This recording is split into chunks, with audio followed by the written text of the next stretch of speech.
Hello. Hello, hello, hello. Welcome back, everyone. Kicking back off with some more Disco Elysium today. I might just split the week down the middle for a while. Pillars maybe Monday, Tuesday at the start of the week or something, and then Disco Elysium at the end to round it out. We'll see. I might as well load in, since time only moves when I'm talking or reading. Not when walking around, I believe.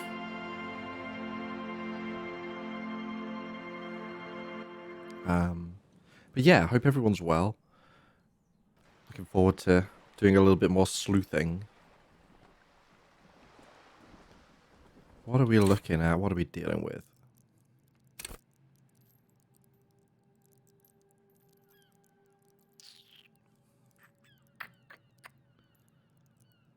Oh, it's at 1 because it's been knocked down. Alright. Probably worth putting a point or two in endurance then. Thinking about it.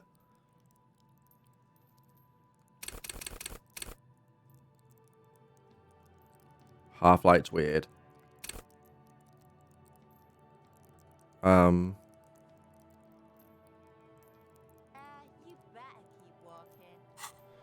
Right. We're looking to talk to this woman up here.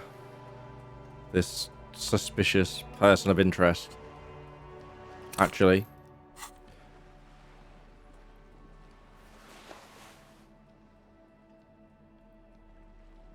Bonus reaction minus rhetoric. Oh, damn it.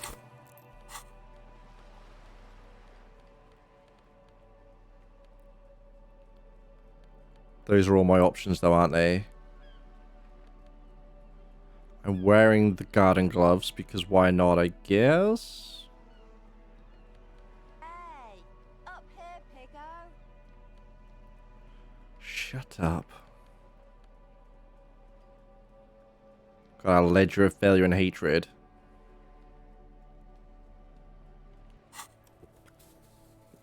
It's the ledger you found in the trash. A cabbage of papers hanging from the board, with the permeables drawer inside.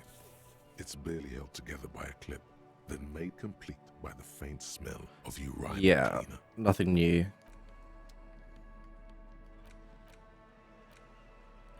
Alright, just checking what we've got to deal with. All the bonuses are listed on the left. That's useful. What's savoir faire? Which one's that? There we go.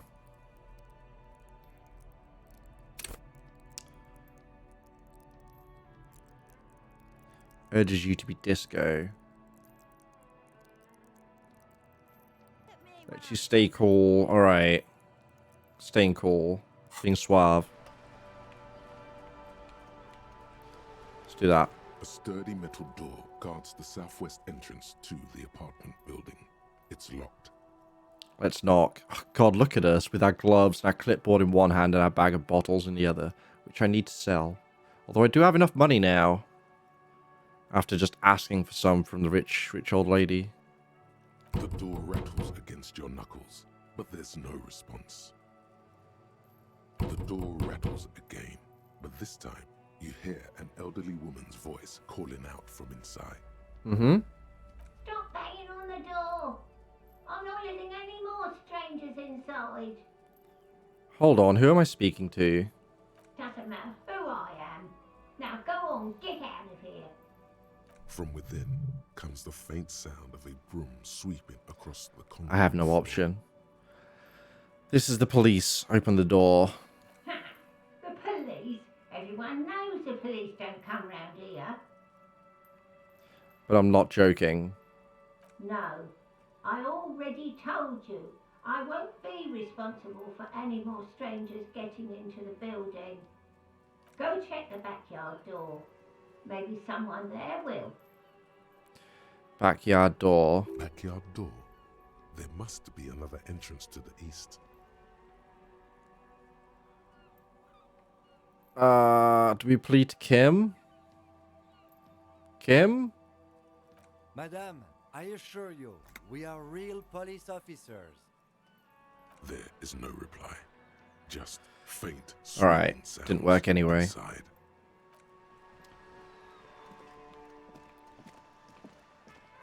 Backyard option. Wait, I wonder if I kept that key, it would have worked on all of these. Hey, up here, Piggo. Oh, I can talk from down here. Flow red once more. A great torrent rushing down Rue de Esperance. You wait and see. The streets will not flow red with anything. Who are you? I'm Cindy the fucking Skull. What else do you want to know? Date of birth, blood type, the last time I was tested for Hep C. Just answer some questions, okay? Ask away, pigman, but I don't promise to answer. A brush, an artist. The red splatter is urban expressionism.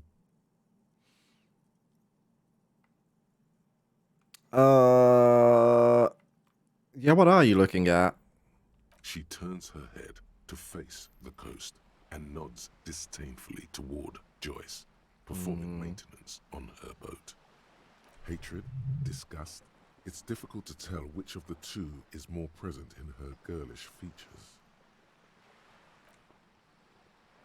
The woman on the boat does not notice her staring. That is on her. Someone's got to keep an eye on her. Sure. Ozon is an archipelago 2 days' travel away from Rivershore.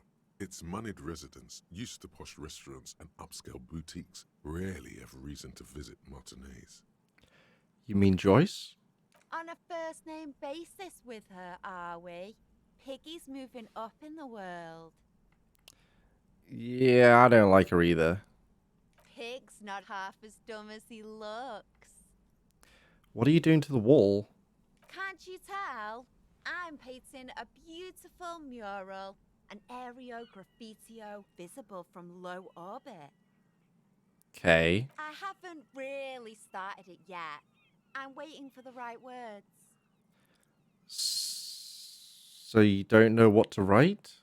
Have you ever tried your hand at graffitio? When faced with a blank Graffitio? wall, most people write unimaginative stuff, like pigs go home and Mona was here. We rarely see pigs round here, though. Just union cats. And my name's not Mona, so... Good point.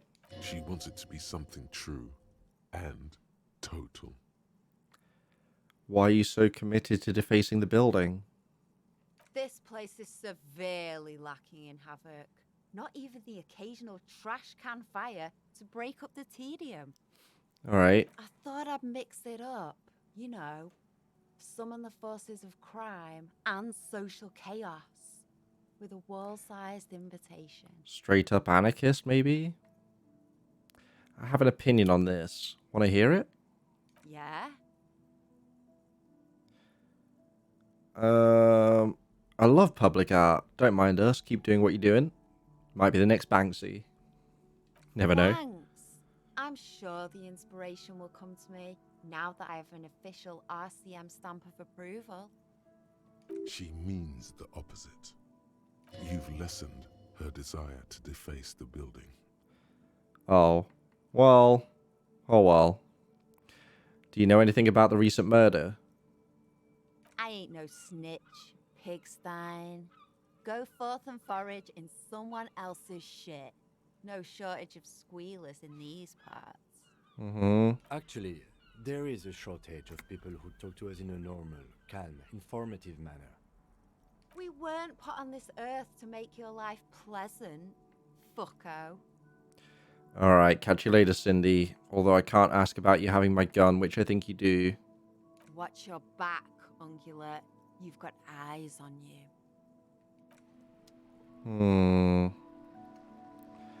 How? I'm fairly sure she does, but it won't let me ask her about it. What's that about?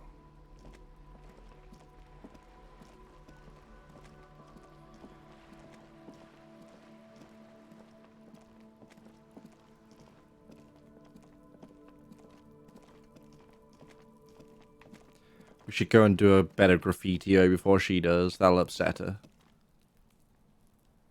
Huh?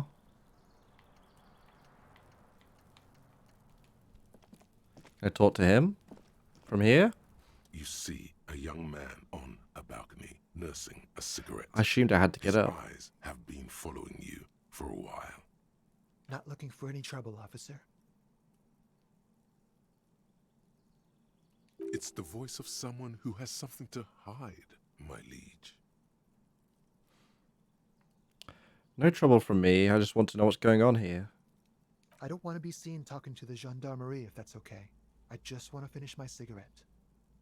Don't let him go. This could be your witness. The balcony has a great view of the whole thing. See, I'd be tempted here to end it there, say no problem, and go and talk to him when he goes back inside. So at least he's not being seen, although I suppose even then, we'd probably be seen entering and exiting his house, right? So actually, the gendarmerie really needs to talk to you. Is it really that important? Can you not see the guy hanging right behind us?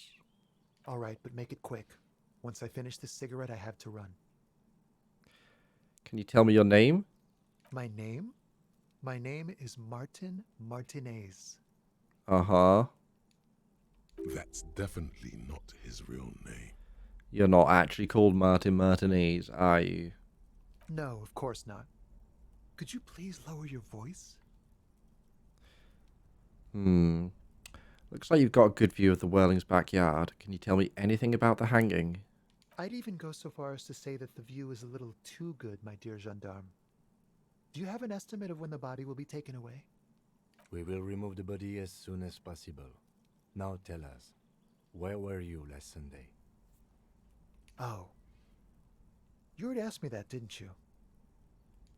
Wait, is someone else investigating the lynching? Did you? No, not you two. Some more muscular type. Somebody else is in on it, okay. Not the scab leader, no? And when did you speak to this more muscular gentleman? Last week? I don't know. Look. Looks around the courtyard again. Snow blankets, the old patio chairs, and dead house plants. All the neighbouring windows are black. A downy blanket of white to cover up the miserable poverty of the scene. You didn't answer the question. What were you doing last Sunday? I had a friend over. What kind of friend? It was my Sunday friend. What's your friend's real name? Did he see something? He doesn't reply, gesturing no with his cigarette. Under the dull and darkening sky, the neighboring windows stand silent. Alright, we'll talk later. No. We won't. Uh-huh. Now, if you'll excuse me, I really need to get going. I mean, we gotta try. We only have suggestion 2, but we can try. I should get more suggestion. Time to bring out your secret charm. Tears and begging. Show him your emotional side. Throw yourself before his very feet like a dog. What do you want from me? Do you want me to cry, huh? Or please don't go, I'll stop drinking. I'll take the trash out, just please don't leave me.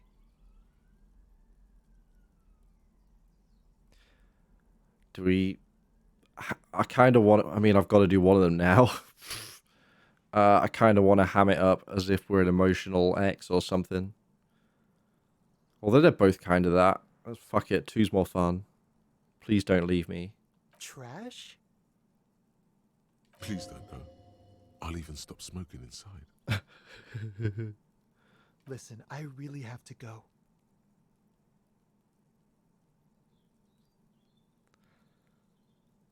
Huh, wait, what's that empathy about? Good luck with the investigation. Okay. Where's he going? Camera moves away. That's a shame. He's gone. We should run after him, see where he went. No point in running. Tenements like these often have multiple exits. If he doesn't want to talk to us, then he'll know how to hide himself. I just noticed the graffiti on the door.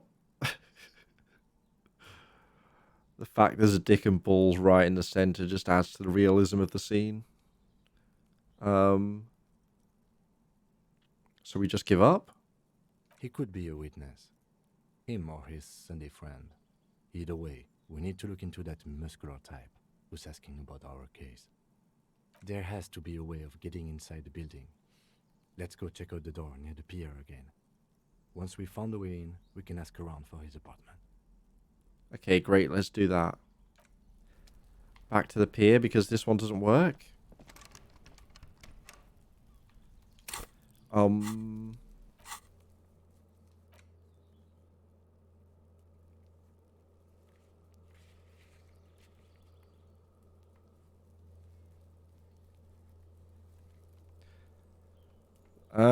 So it tells us which ones we can go and retry. Could wake up the sleeping dock worker, maybe? Not easily. Find a way inside. Alright.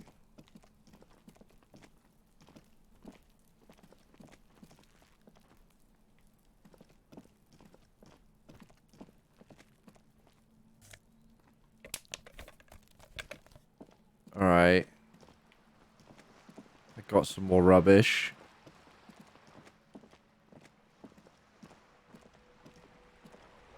A sturdy metal door guards the southwest entrance to the apartment building. Is this not the one by the pier, surely? This could be a way into the apartment building the smoking man vanished into. Ah, right, okay. Hey, are you there? I've checked the backyard, but couldn't get in that way. Good. We had enough problems with bums and drunks and thieves loitering in the hallway. You have no business here. Unfortunately, I don't think I have much authority. Authority 0. But I have Kim, and Kim has confirmed we're officers. Ah, okay, cool. That helps then. You can't think of anything convincing. Time for some police brutality. Oh, God. Open up or I'm going to breach this motherfucker. And hopefully she buys that I can. I might have hurt myself. No, you're not. You don't scare me, punk. I may be an old woman, Shouldn't have done that. but I can still take the likes of you.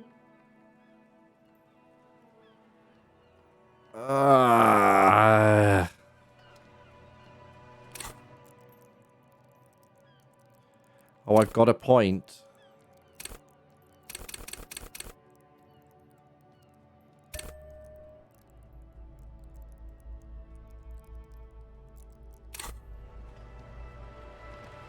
Maybe I try again now?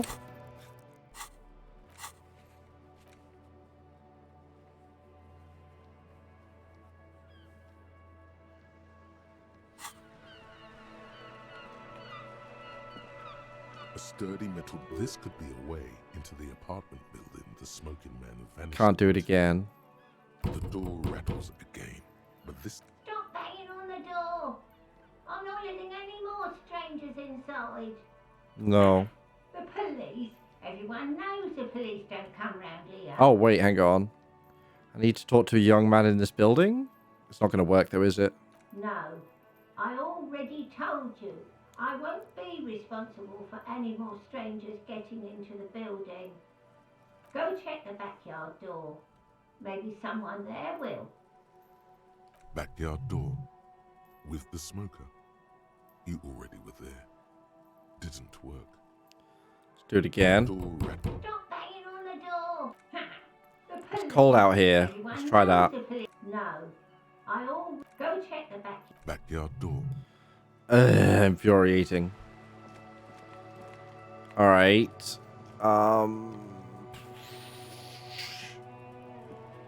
Never did get to check that thing.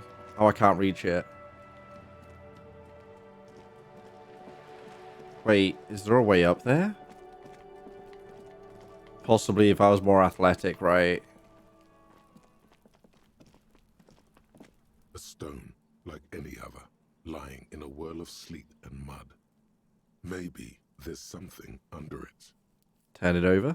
There's a key beneath it, rusty from the dirt. This must be for the front door. Pity it doesn't have the apartment number on it. This building has hundreds of apartments. How are we going to find the right one? We'll just have to go in and see. Okay. Can we go in now? We can go in. Oh my god, alright.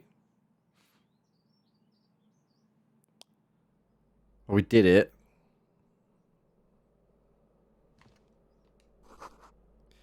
Eviction notices and missing pets. Balcony?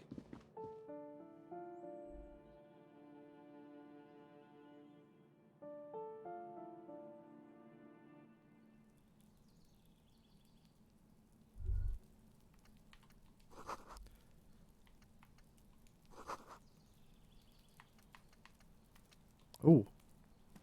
Looting. Someone's watching from the curtains. Alright. Well, he was up this way, so it's got to be one of these, right, surely? Look at all those bottles up there.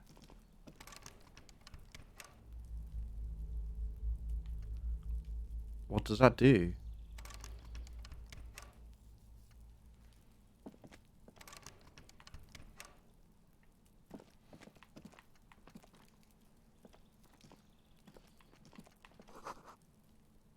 Rosemary, thyme, and a cactus.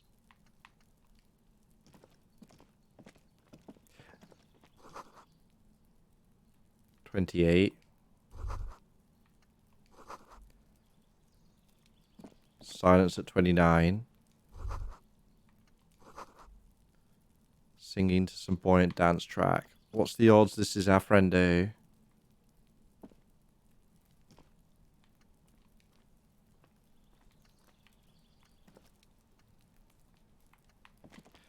But I can't try it. I can't see any other interactables.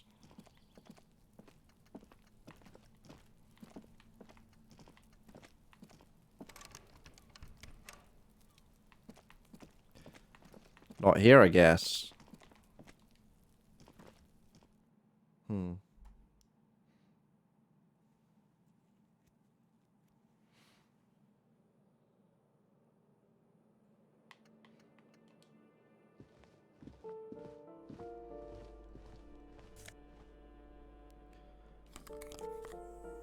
Free glasses?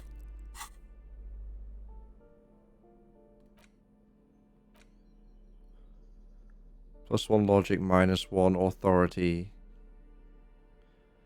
These flip-up sunglasses were fashionable in the old, but have since lost their popularity. Their thin gold alloy wireframes are a reminder of drug-addled bohemian artists. These data glasses are only favored by organized crime accountants who desire to look cool. So all these items, or a lot of them, they'll have a plus and a minus. Don't need less authority right now. We can always put them on and take them off. Smells of laundry detergent.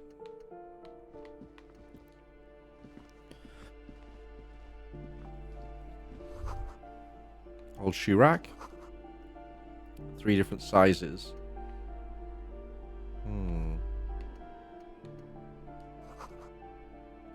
Loud rumbling snores. Oh. Toilet. Drugs and alcohol. Alright. Moss. Lovely. Hey, cheers. Welcome in, dude. Shower curtains are also slimy. Alright. This place is lovely.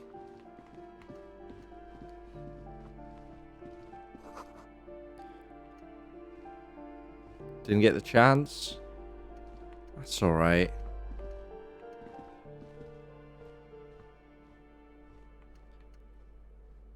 We had a discussion with the bourgeoisie boat lady. More importantly, and now I have a bag so I can collect rubbish and get money on it.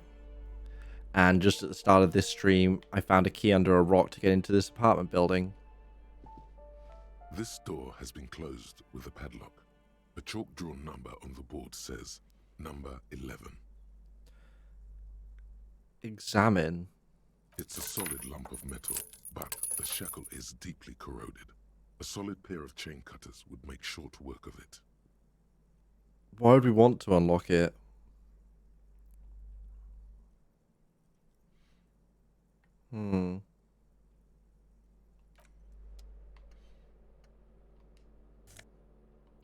Big money. Oh, and I got her to give me 100 real. We talked about You disco. hear someone walking around inside, rearranging the furniture. The number on the panel says 10. I mean, we could just do door-to-door inquiries. The walking stops abruptly, but no one comes to the door. You can feel tension on the other side. Sounded like a woman. A woman's shoes. Could be just as worried as gangs or something, I don't know. A poor communard, from the looks of it. The room is barely bigger than a closet. This is the police open up. Do I have to open the door? Hear the clacking of heels again as the other side walks right up to the door. Her tone is now getting a defensive edge. This isn't voiced either. Weird. Do you have a warrant? I'm not obligated to open the door if you don't have a warrant. Let's go. We don't have a reason to get inside that apartment. I just wanted to ask her questions. Generally easier to do things if you have literally any reason. Alright. We'll just look around. Boogie Street 46.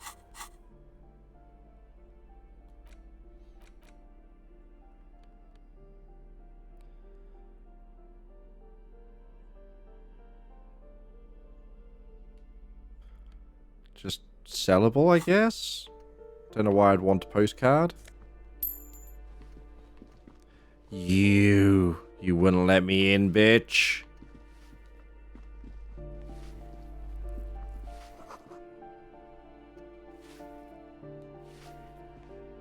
Give me a moment. An elderly woman is leaning on her broom, her knuckles white as bone. She seems to be having difficulty breathing. The cold never does any good for my bronchitis. Are you alright? Should I call a doctor? No, that seems melodramatic. She's having difficulty breathing, though. I'm fine. Fine. Don't you worry about me.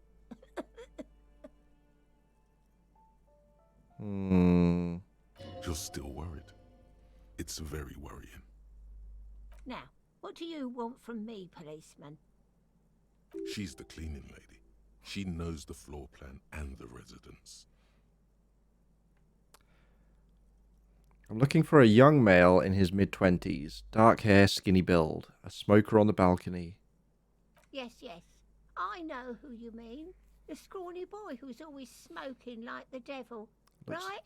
Other end of the hallway. Somewhere in the building, a child starts crying. You hear a radio tuned to a talk show and someone taking a shower. I'm listening to you shower. What's he in trouble for?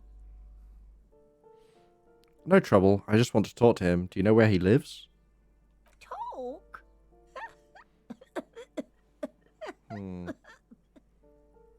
She's not well. What was so funny about that? He lives upstairs in room 28. Go Ah. to the balcony. It's one of those doors there. He's usually home in the evening. She thinks we're going for a hookup. Thank you. We should go check out his apartment on the balcony. See if he's home. Thanks, I'm off.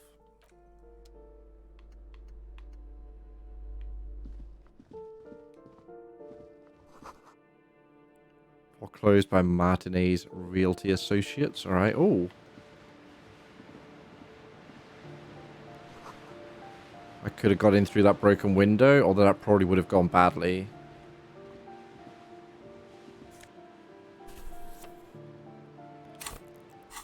"16 Days of Coldest April." Cover features a row of concrete buildings with a monochrome rainbow in the sky. Tells a rather excruciating story about two lovers during a period of ethnic unrest in Yugograd. The book has been filed under psychological realism. In your hands, you hold 16 Days of Coldest April by Yekaterina Dar. The cover image shows a row of concrete apartments above which span a black and white rainbow. Feels heavy. Indeed, the book is unusually heavy in your hands, as though the cover were lined with lead. Huh. It would do that in Grad. How long is this book anyway?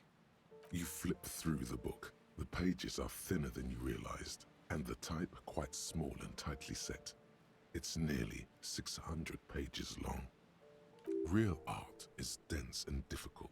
If it didn't feel like you had to wrestle a suicidal bear to get through it, you weren't really reading. Let's check the back cover. The back cover is dominated by a black and white photograph of the author. What does she look like? She can't be much older than her mid-30s in this photograph, and yet, from this cover, the eyes of a sad old woman stare back at you. Start reading? In cold, detached prose, the author describes a scene from one of the Yugograd riots in the 20s. Youths overturned motor carriages and set trash cans ablaze, while heavily armored guardsmen dash in and disperse them in a flurry of baton blows. The Yugograd riots took place from 27 to 29. Fueled by ethnic unrest and the state's repressive tactics, these events are often seen as marking the end of a brief period of liberalization known as the Yugograd Spring. Like all such periods, it is frequently memorialized in art and literature. Are we going with Arab Spring analogy, or more like the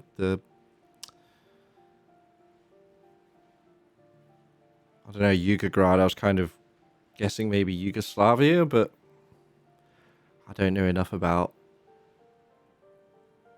that part of history to be guessing wildly. As ethnic tensions run wild, a pair of young lovers meet each other on the street. Somehow, in the middle of all the chaos, they manage to lock arms and look into each other's eyes. It would physically hurt you to keep reading. Are you sure?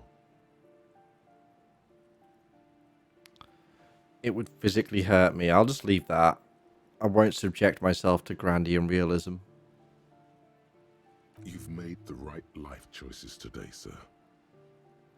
Which part of my brain is telling me that?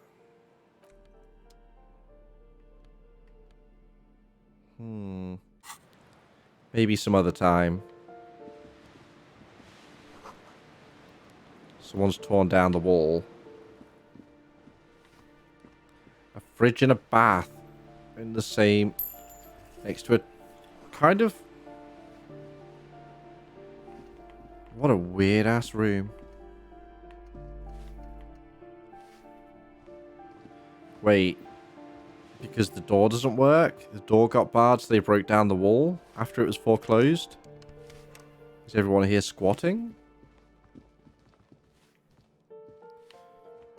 Can I have some... oh.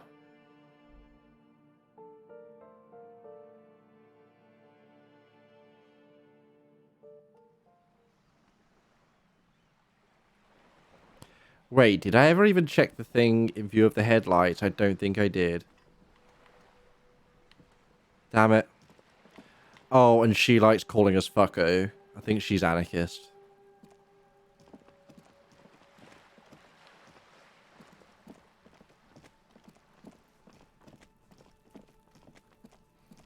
Right, matey's also around in the evening, so let's go back in. Did a nice little loop.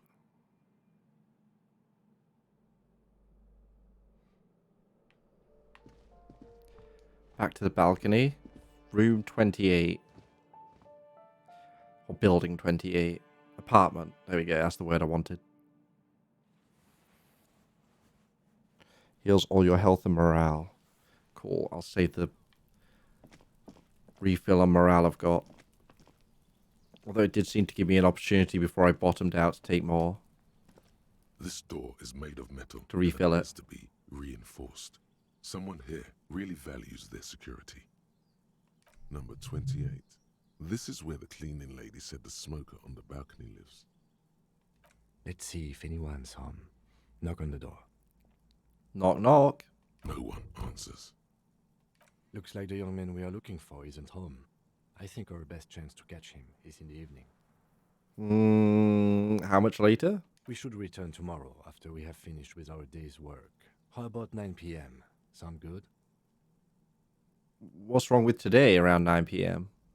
The smoker on the balcony. This is why we're here, right? He might know something about the murder.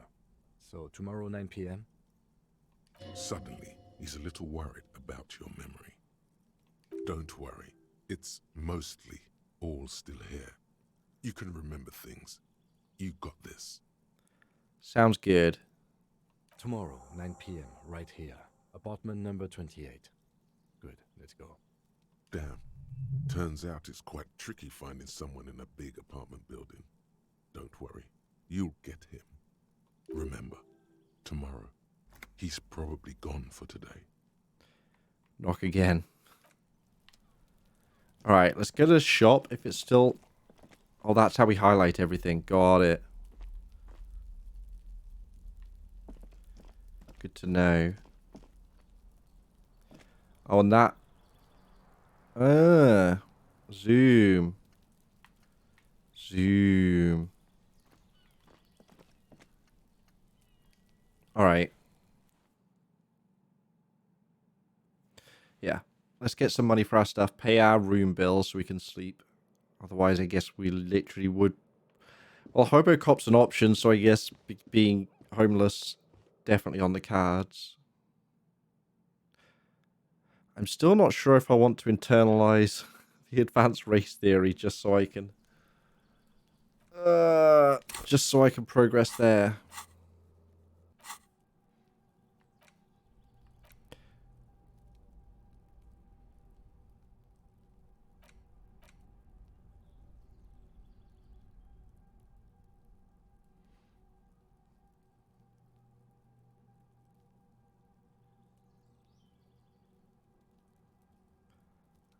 I don't know. I don't think I want it.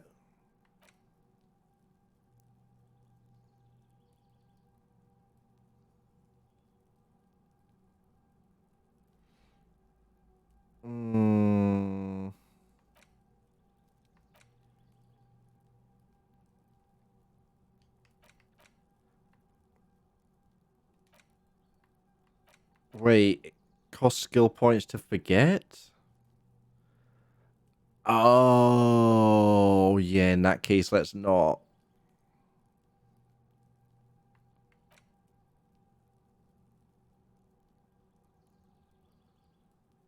I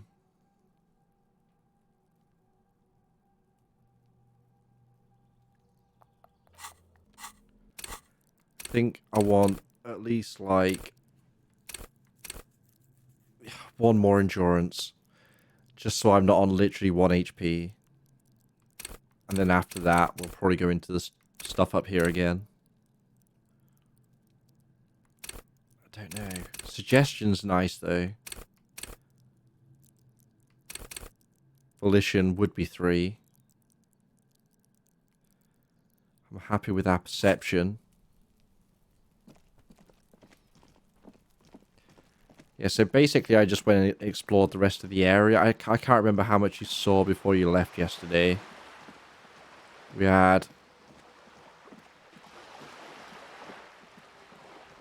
went in the bookstore, but there's not much going on there.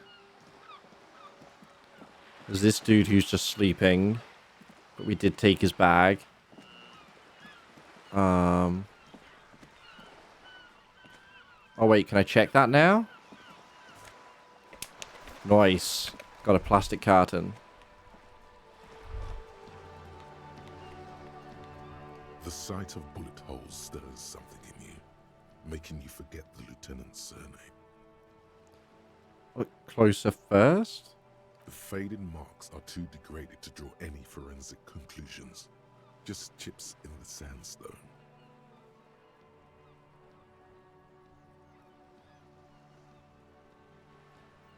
When I thought I DC'd. Yeah. Try to remember why I thought that. Something didn't want to load for whatever reason, that's right. They look pretty ancient. Where?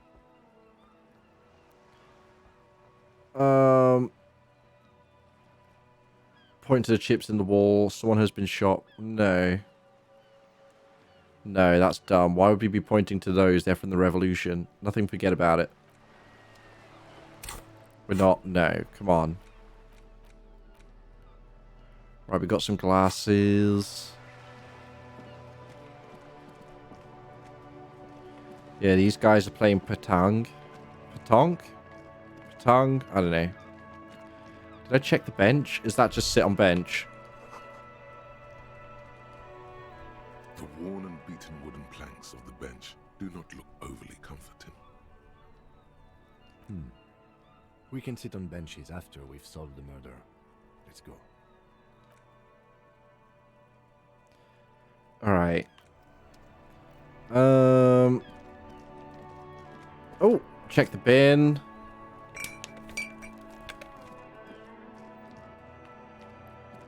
Wait, how? Oh, we need to buzz people to get in there. Right. Where's the shop? To sell these at. Was it over this way? Wait, that's the long way.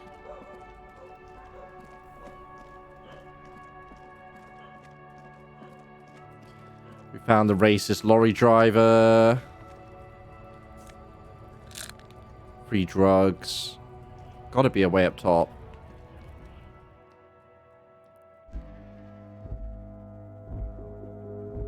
Can buy new thought cabinet slots. Huh. That's what that's called, I guess? Oh, I only have 3 slots. Oh, definitely not learning advanced race theory then. I wonder how many skill points we're going to get. Huh. Okay. We use the auto machine. I know you were here for this woman. Stands in the corner. A sign says 1 bottle equals 10 cents. Everything in. Your bottles clunk into the machine, and the money appears with a satisfying jingle. You're Right. a richer man now. Yeah, 10 cents a bottle. I thought I was going to get a fair amount. Nope, that's 1 real 40. Don't spend it all at once, yo. Should I go and sleep now? We could get a full night's sleep. I don't know if it means we get up any earlier or we just lose time.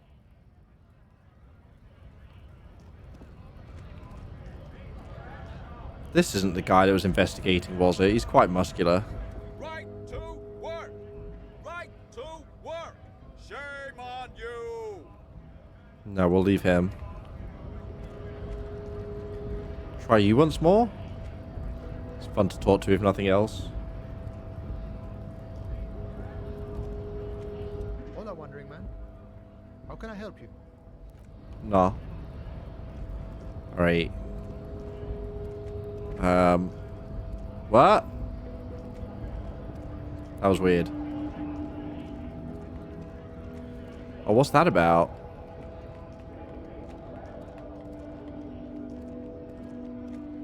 A lorry stuck in the traffic jam. This big, heavy Grad-made machine is well kept for such an old machine. Look in the window? The windows are clear. They've been recently washed. You can see a lorryman's cabin with personal belongings, stickers, insignia. Fumes of heavy fuel oil waft over you, making your eyes sting. The odor mixes with cigarette residue. Kind of stickers and insignia. The driver has adorned his space with a substantial collection of peculiar paraphernalia. Proclamations about honor, strength, and purity are glued to various panels. Racist guy off to the left, if I had to guess. A large metal pendant hangs from the rear view mirror. The pendant features a sun crowned with wavy rays. Or it's Solaire. It is the seal of Royalist era Revachol. What about the back seat? The back end of the cabin has a small perch to sleep, large ashtrays. There are several suns and wheels sewn into the curtains. A book with ragged edges catches your notice. The front cover features a large, muscular man. The title reads, Man from Eelmdal in the lost city of the Pygmies. Racist nationalist paraphernalia. Not unusual in this part of town. This is our guy. You think this lorry belongs to our tough guy? Likely, yes. This guy's Thought so proud of who too. he is. Drapes it all over his machine. Okay. We got something there, though. What did she have to say?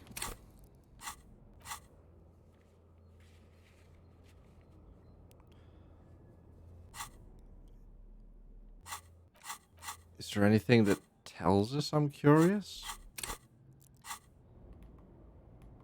Maybe my notebook?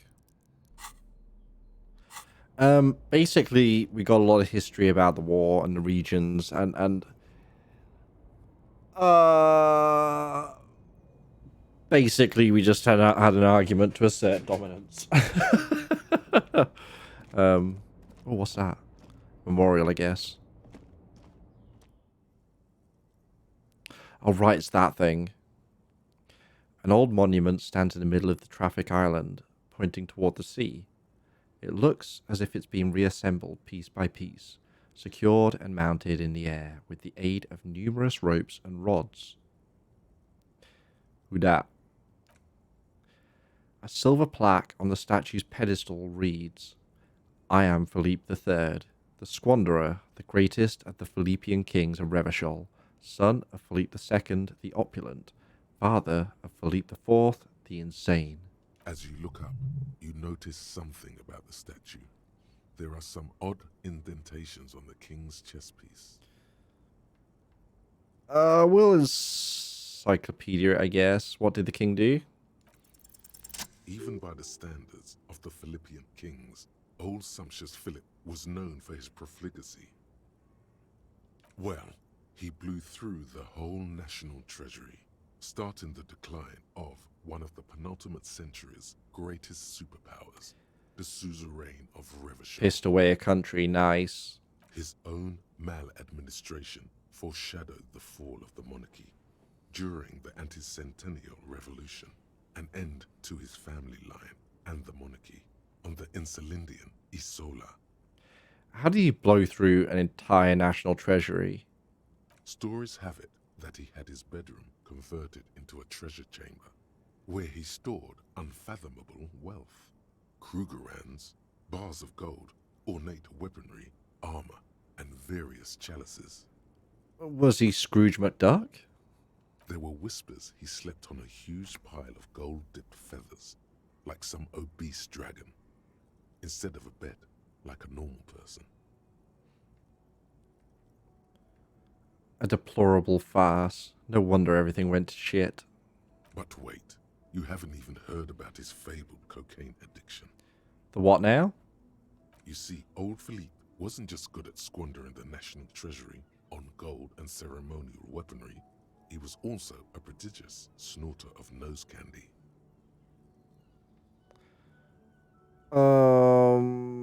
Okay, where is he buried now?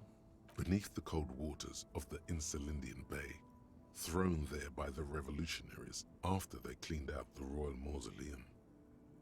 What happened to the statue?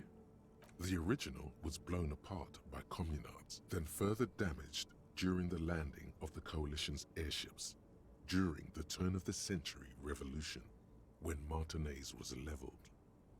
Most historians think the Coalition's hasty landing may have ultimately saved the statue. If the Communards had more time, they would have reduced it up to even finer pieces. Some years ago, a group of liberal, artistically inclined individuals, designers mostly, thought it would be ironic to restore the statue of the most wasteful ruler of Revachol in the poorest part of the city. I can appreciate that. The statue is supposed to capture the moment it was blown apart, like an instant frozen in time, a rare butterfly trapped in amber, floating on a sea of shit.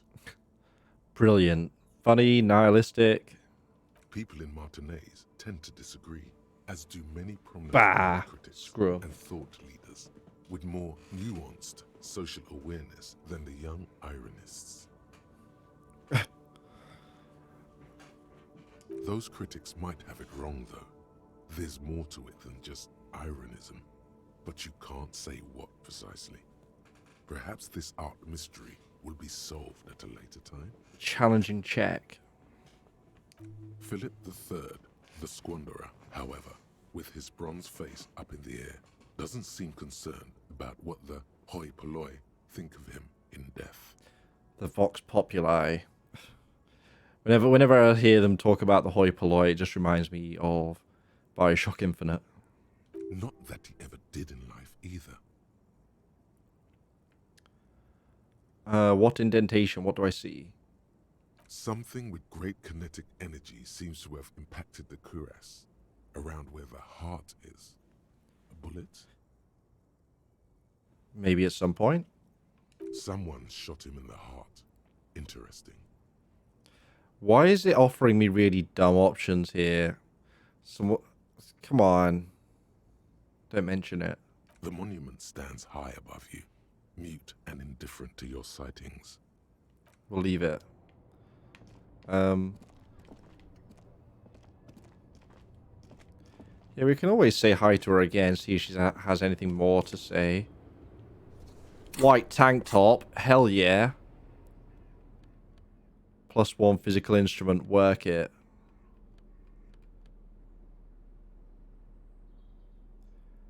It gives us a negative to suggestion. Yeah. Tank top, gym vest, reeking of sweat. This sleeveless shirt is the best choice if you're not afraid to show off your masculine upper body and that hairy chest. Still, though.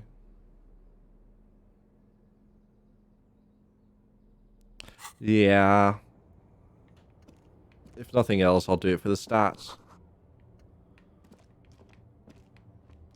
No one lives here. She had nothing to say. We can't even get her to respond.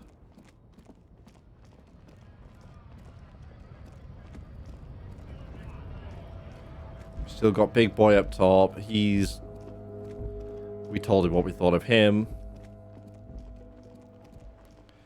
Did we ask? Wait, we never did the thing in the headlights, did we?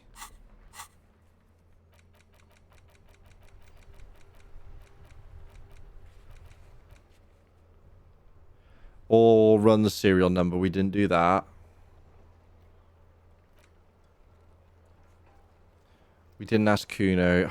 Do we have to?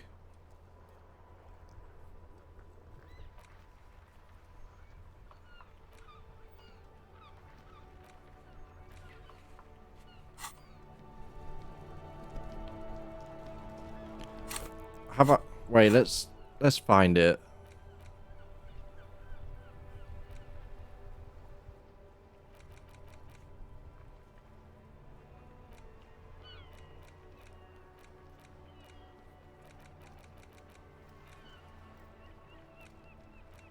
No, maybe I've not done it yet.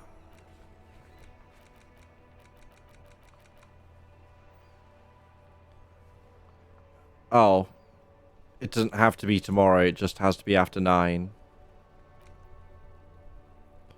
Should we do that? Read the watermarks. There we go. Didn't do it.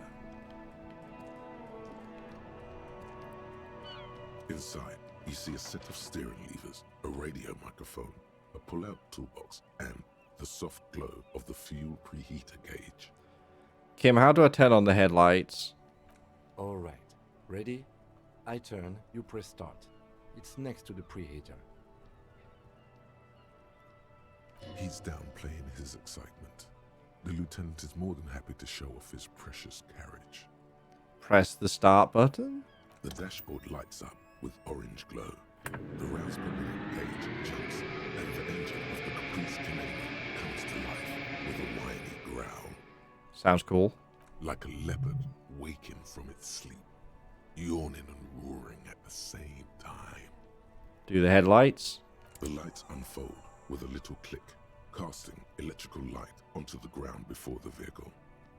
There you go. I'll turn them off from the remote once you're done.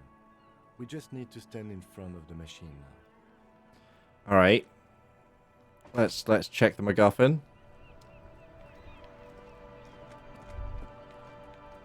As you hold your ledger's clip under the headlamp, an iridescent hologram appears. A street grid and the veins of a great river. A familiar sensation washes over you. There she is. Revachol West. Oh, it's a map. Around the borders of the watermark are dozens, no, hundreds of micro-perforations. Look at the perforations. There are many of them, and they are divided into 3 separate rows. Tally them. The first row has 18 dots. The next. The next is the longest. It runs all the way around the border, and then some. It's wasting my time. Count them. You count 216 perforations. Field morale, interesting. Considering that nice, large number, a wave of pride washes over you. Though you can't say why, precisely. Huh. So you can heal up by indulging, stimulating your mind. Okay. Well, we've got that in the bank, so extra useful if we go and talk to Matey now. What about the last row? The last row has 3 perforations. 3, that's it.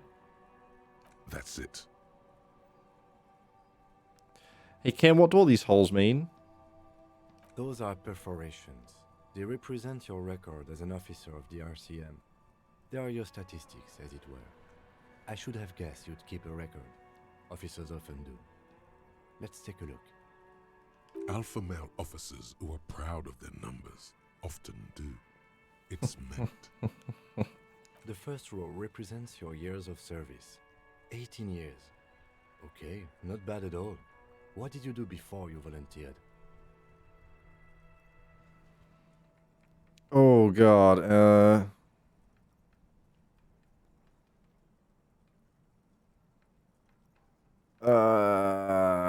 Do you really think I have any idea? Honestly? Because you can't remember. Fair point. Let's move on, shall we? This next row, the one that wraps all the way around, is your number of closed cases. Huh. Closed is good. It means finished. That's the big one. You've got, let's see... 216. Wow, more than 200. 216 to be exact. It's quite a lot, even for someone who's been on the force for nearly 2 decades.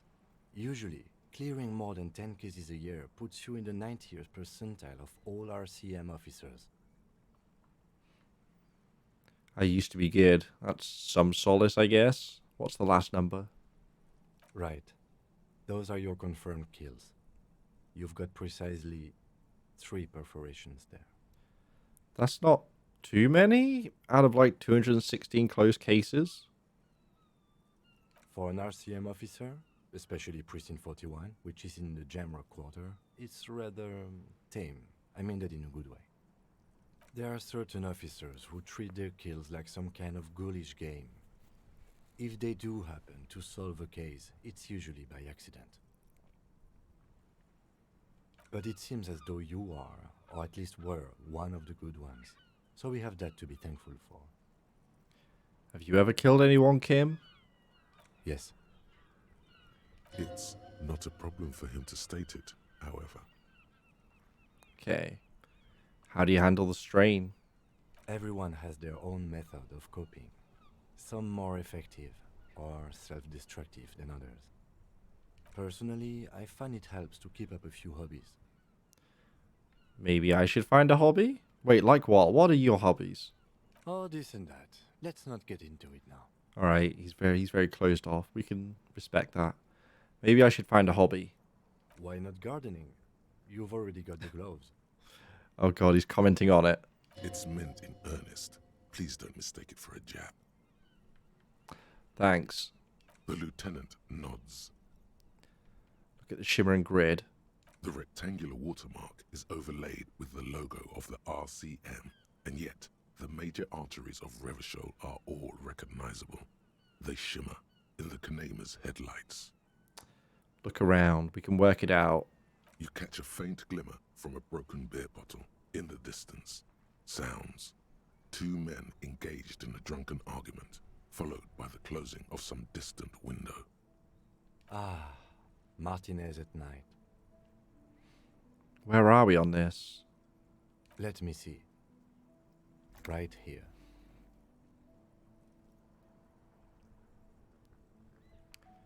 Near the top of the map, on a segment of coast jutting out into the Great Ocean. Sure, I've seen worse. Seems nice, might be a bit much.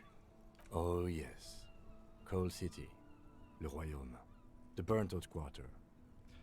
Okay, let's go. Right. I'll go turn off the lights.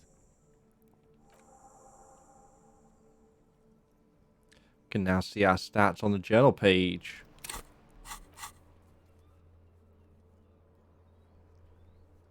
Oh shit, on the right. So we got Superstar Cop, Sorry Cop, Boring Cop.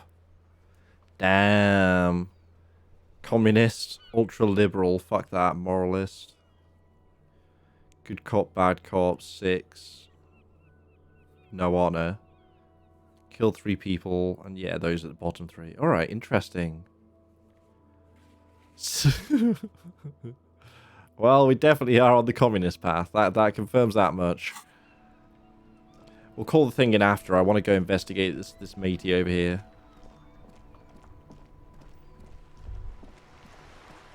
Wait. A potato seller. Someone making moonshine.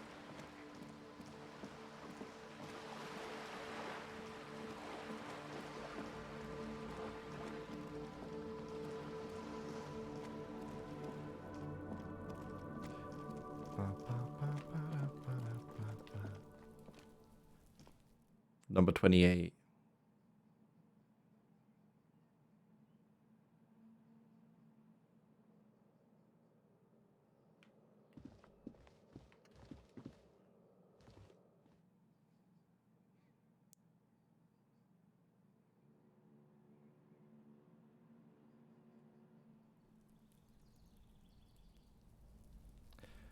Do I want to unequip the bag? Does it matter? I mean, if Kim's commenting on my rubber gloves... This door is made of metal and appears to be reinforced. We got that. Here really values their security. Knock, knock, knock. No one answers. We should return tomorrow. Tomorrow at... It's got to be tomorrow. Okay, fine. Fine. Wait, can we climb over there? No.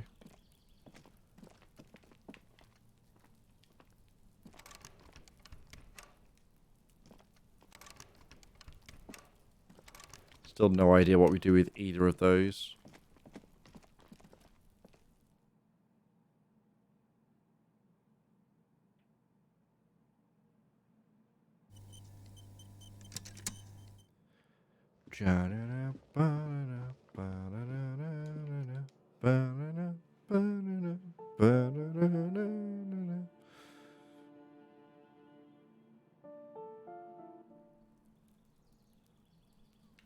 Yeah, so essentially the woman at the yacht is working for...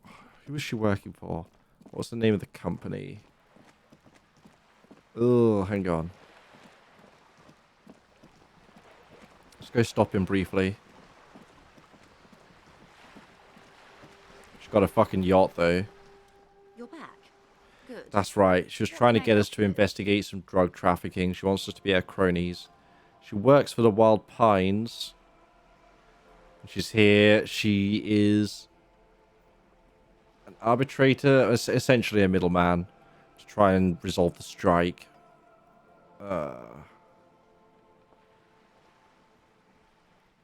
And we had a long debate about the state of reality and existence. To try and confuse her and throw her off more meaningful questions, but she's no fool and remained mostly tight-lipped, particularly about the company's secrets. She wanted to see our badge numbers before she'd tell us anything. But since I've lost my badge and my gun, which I think is, I think the woman upstairs who keeps calling us fucko has the gun. Let's call in. What did we have to call in? Inside, you see a set of steering levers, a radio microphone, a pull-out toolbox. This is Precinct 57. How may I assist you? Could you run a serial number from a pair of armored boots for me? Sure, officer. What's the number? And the make of the armor, if you know it. It's that stuff. Got it. I'll contact the ICP database immediately. Call back tomorrow. Glad I remembered Hopefully to they'll do have that better today. something useful by then. Yeah, glad I did that today. International Collaboration Police, ICP, is an inter-Isolati Insane Clown Posse. service, the crown jewel in the moral intern diadem, alongside EPIS and the coalition government. God, imagine if she was contacting the Insane Clown Posse database about this. 57th, over and out. In the cabin, you see a set of steering levers, a radio on a hook, a pull-out toolbox, and the soft glow of the fuel preheater gauge. He would have told us if anything in the toolbox was useful.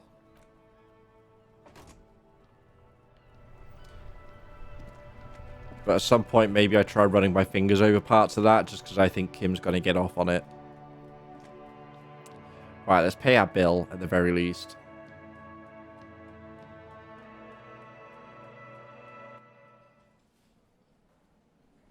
Oh, we disco. Oh, everyone's here.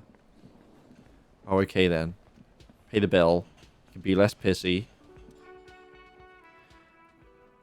So about help you? that money I owe you. Yes. Have you got it? Actually, I do. Well,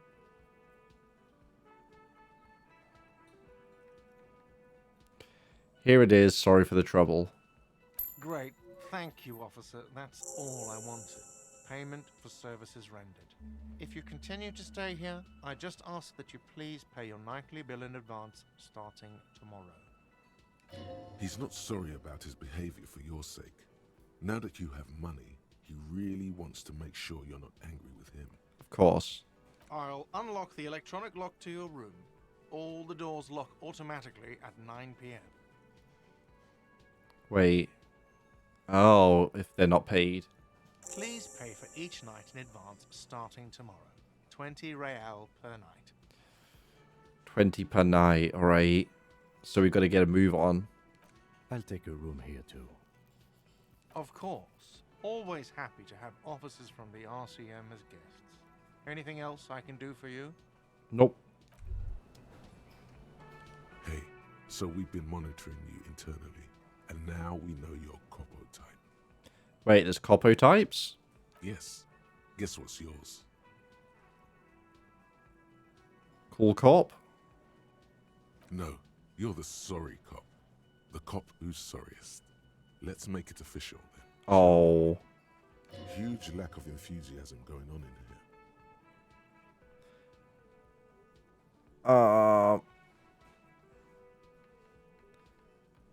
Do we want to play into it? We could play into it. It's what we seem to end up being. I don't know exactly what sorry cop means, as in we are a sorry state of affairs, or we're constantly apologizing.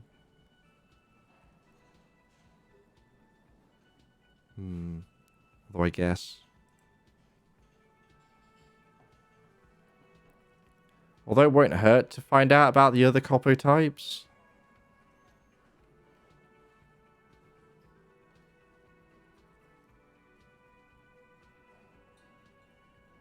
Oh, you know, Superstellar, the advanced interesting cop, liquid shadow cop.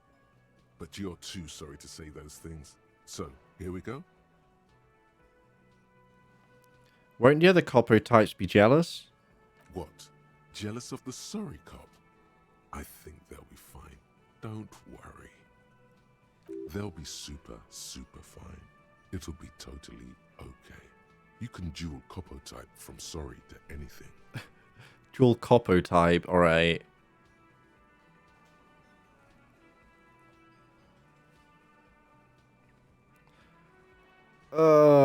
Fine, I'm sorry.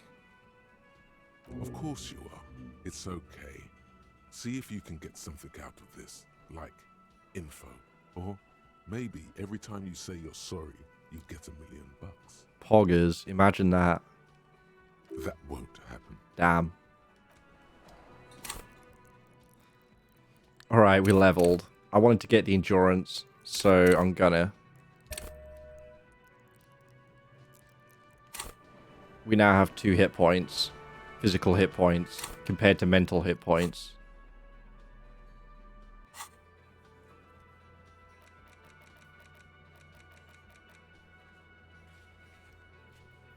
As long as you don't have a free place to stay.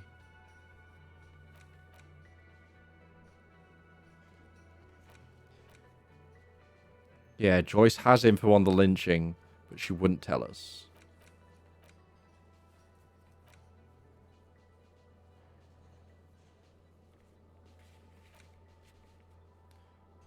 Union box.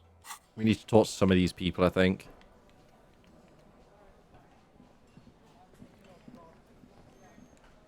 You're awake. Matey's still asleep.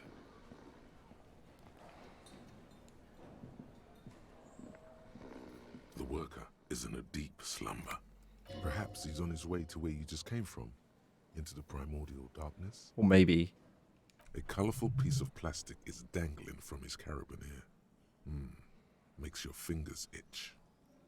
On the counter, rolled out of his open hand, you see a blister pack of headache medicine. I'm not taking it. Inspect the pieces of plastic.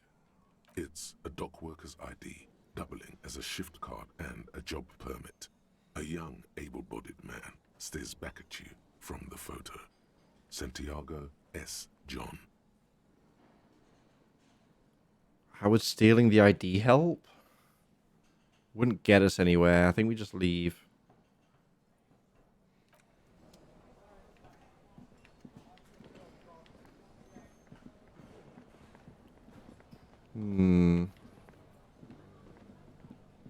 Did I just never go back here?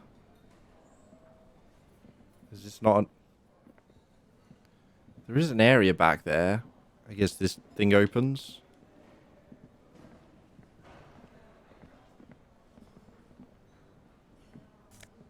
Oh. Alright.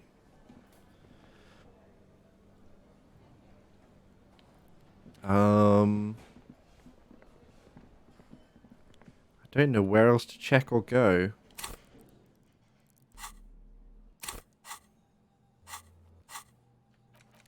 Rigorous self-critique.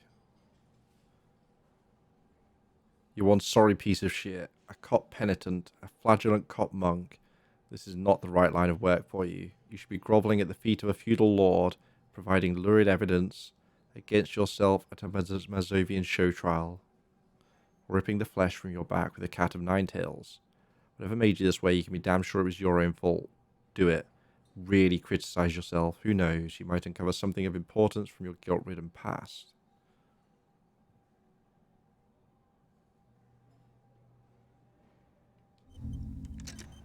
Let's do it. I'm curious.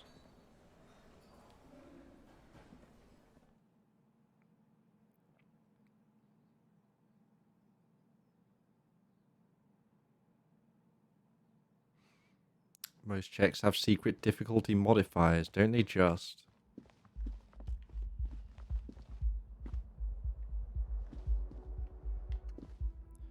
Nothing in there is going to be useful. There was nothing else on the balcony, was there? I guess Kim takes the room next to mine.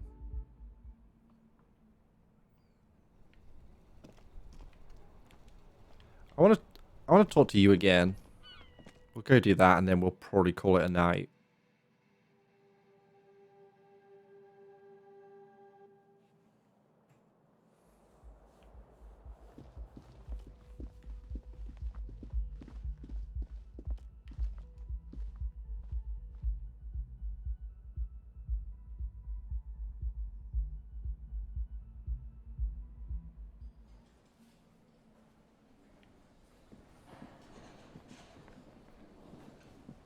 Ugh.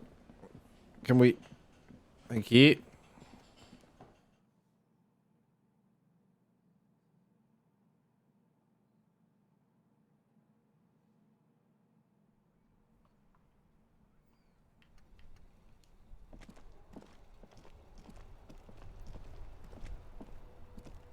I can't believe it's snowing again. It felt like springtime just a few days ago. I mean, this feels like a dumb question, but what's this fuck the police business? Excuse me? She's uncomfortable. Maybe you should drop this line of questioning. Never mind. She shifts in her seat awkwardly. Directions, do we? Of course. Where to? No. No problem. Fine, let's talk to Kuno. And when he's completely unhelpful, we can leave him.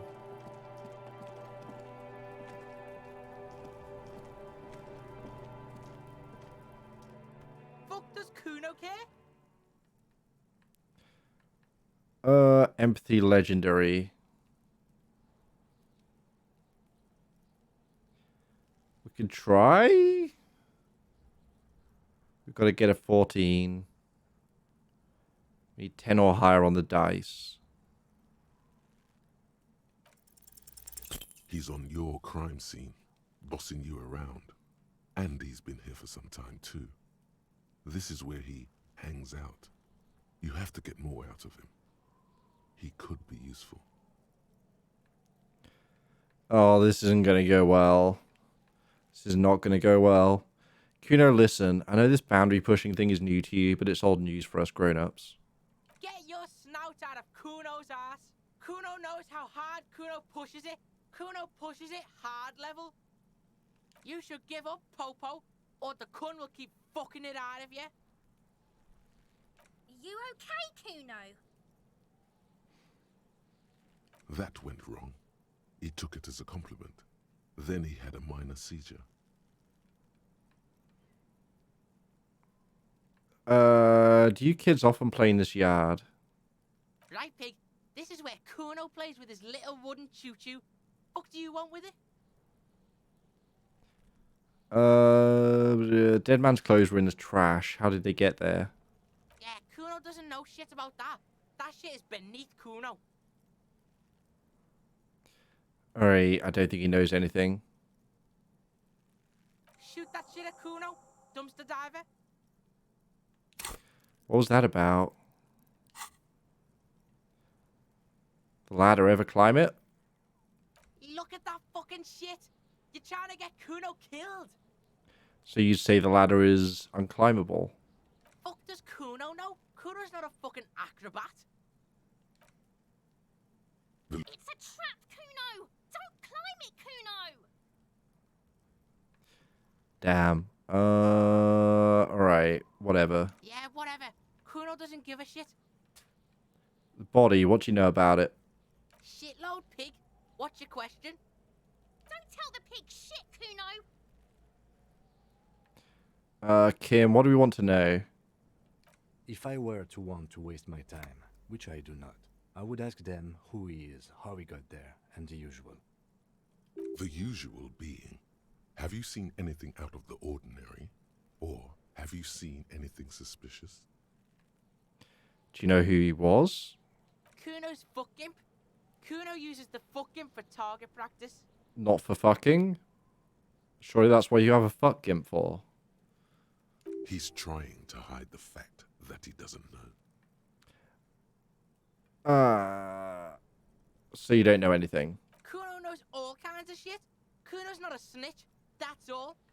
Trying to make the Kuno sing into the Popo phone. The Popo phone. Do you know how it got up there? Probably climbed. Kuno was busy down the road when that shit went down. So you didn't see it happening? You heard Kuno. Kuno wasn't even in Martinez. Kuno wasn't in Revachol. Kuno wasn't regional. Oh, okay. Where'd you go then? I don't know. Some fucking Nice. Mesk or I don't know. Some other place. Night City. Kuno was in fucking Night City. There is no Night City anywhere. That sounds like the name of a city in some pulp science fiction novel.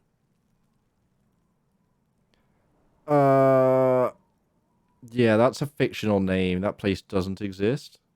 Why you gotta be riding Kuno's ass? You haven't been where Kuno's been. You haven't been in Kuno's head. Thank God for that. You wanna know where Kuno was? You wanna know what Kuno's been fucking up to? Don't tell him that, Kuno. It's lame. It's not fucking lame. Kuno's building Kuno's City. Night City. Rage City. The City of Rage. That's it. And it's not lame. Lame. That's the name of Kuno's City, bitch. Get the fuck off Kuno's back. This shit ain't about that. It's impossible to deduce what it is about, at least for the moment. If it's important, it'll come up later. Focus on the case. Have you seen anyone suspicious around? Just a couple of pigs sniffing around in the dirt. That seems pretty fucking suspicious to Kuno. Sure. Yeah, you tell the faggoty, Kuno. Looks like you're a faggoty now, whatever that means. The suspicious question doesn't really work in antagonistic situations. Yeah. Where's the rest of his armor? Kuno doesn't give a shit about the armor. How come? Kuno's fuck gimp's got one big thing wrong with him. He's a fucking mutant. A mutant? Look at him. Fucking growth hormone shit. He's a giant. The armor's too big for any man. Kuno doesn't give a shit about that freak armor. Kuno threw that shit away. What do you mean you threw it away? Kuno tried to get the helmet on. It was too big. Well done. Kuno kicked that shit in the sea, rugby style. That shit means nothing to Kuno. You threw it in the sea? Yeah, that shit means nothing to Kuno. Kuno doesn't give a shit about material shit. Kuno's a fucking monk.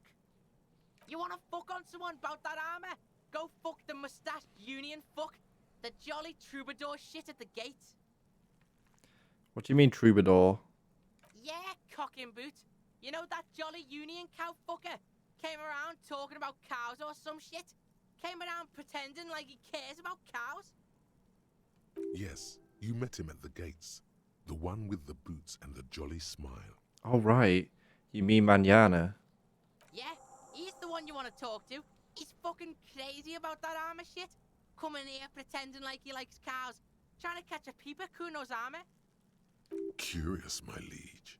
Why did Kuno feed you this information? And you're just telling me this out of the kindness of your heart, Kuno? Yeah, Kuno's doing charity today. Kuno Day. Kuno feels sorry for you two loser pigs. Kuno's doing pity now. Still, seems suspicious. He may have it in for that guy. Or you may be paranoid. That is also a possibility, sire. Okay. You're testing Kuno's patience here. You're testing mine, kid. Get lost. Fuck you both. Kuno doesn't fucking care. Yeah, go cry. Right. Wait, did I just not look in this corner?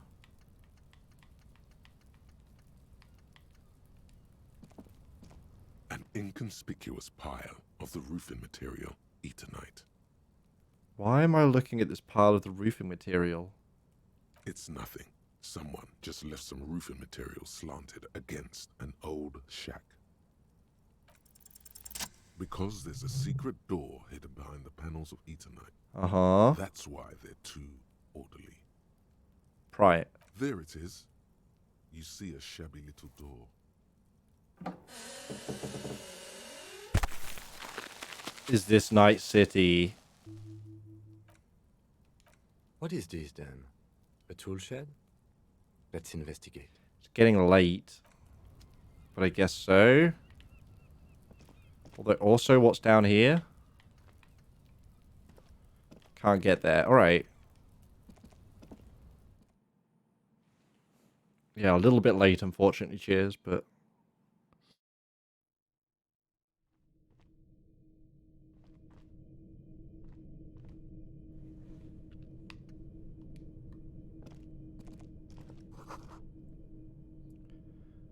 Magnesium alarm. Alright.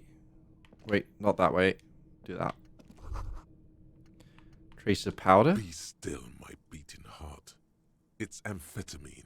Sweet amphetamine. So that's what the kids are on. The lieutenant isn't studying the powder in the mirror. He's studying you. There's a good vague way to ask where he stands on drug use. Professionally, I mean. Someone has taken narcotics here. Perhaps the police should interfere? I don't know. Perhaps not. This is below our pay grade, detective. However, see that ladder there? It's probably another way into the industrial harbor, no? The secret path the local I think we kids maybe take. do that tomorrow then.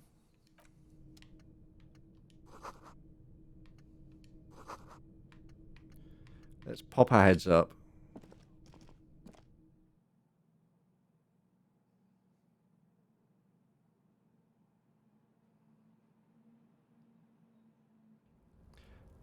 By 2 a.m. everyone's asleep. Is that when we run out of time?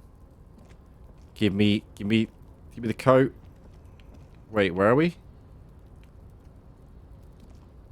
Yeah, I think Night City's a shed. Oh no, not that goes back. You brat.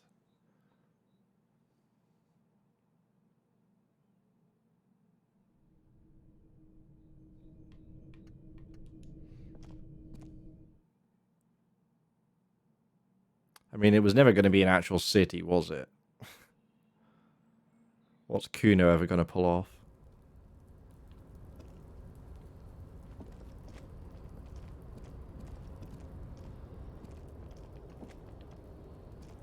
Oh, it was a different elevation.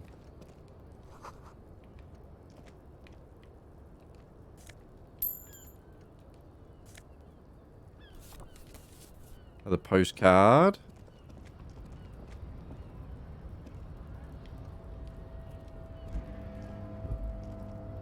Try and work out the way up.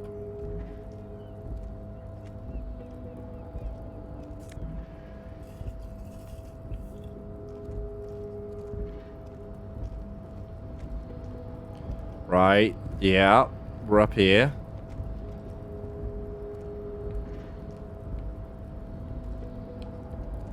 Goodies.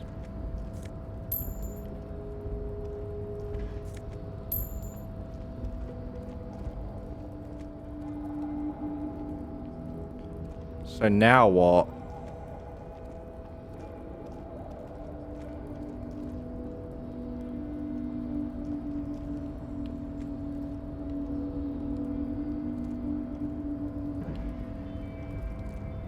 How?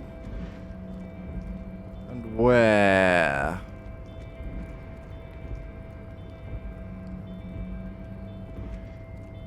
Actual area with a few chairs. Yeah, I expected more than what we got.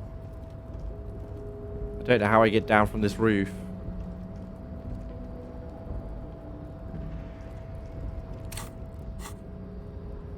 Huh.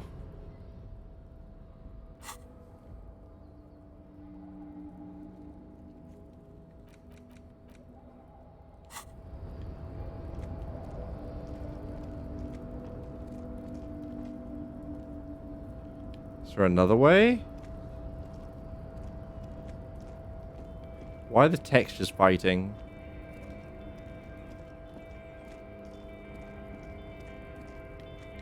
Wait, maybe if I do that. Go, path it for me.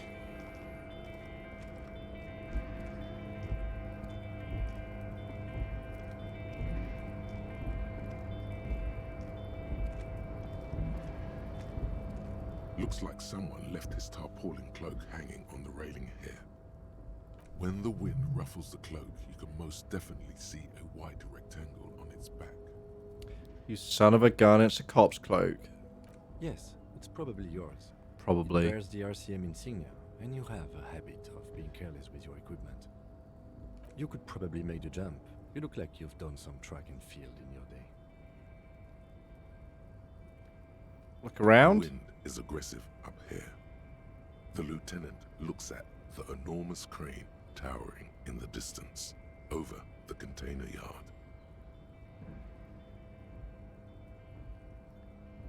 Okay. Then what? The look in his eyes is a mix of the engineer-like interest and the wonder of a 6-year-old seeing a horse for the first time. That machine is a Krimxon 1020 HK. Bonding time. Krimxon 1020 HK. Is it? Krimxon makes a lot of heavy equipment, but this is phenomenal, even for them. But I digress. We were focusing on your cloak here.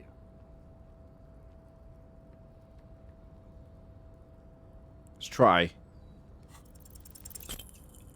Yeah, this is gonna go well.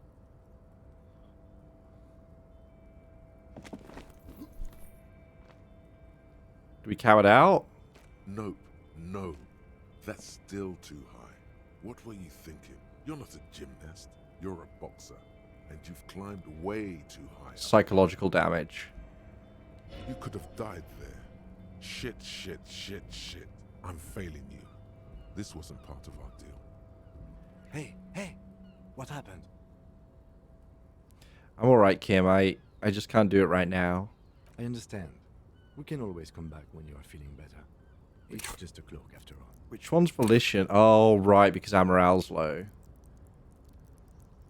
Oh, but that would have let us not lose the morale.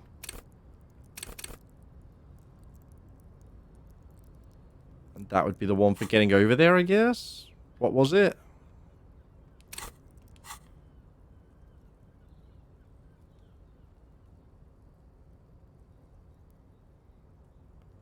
Savoir-faire. Rhetorics. Bonus from items. Wait, what are we wearing that's fucking this up? Can we fix that? Not right now.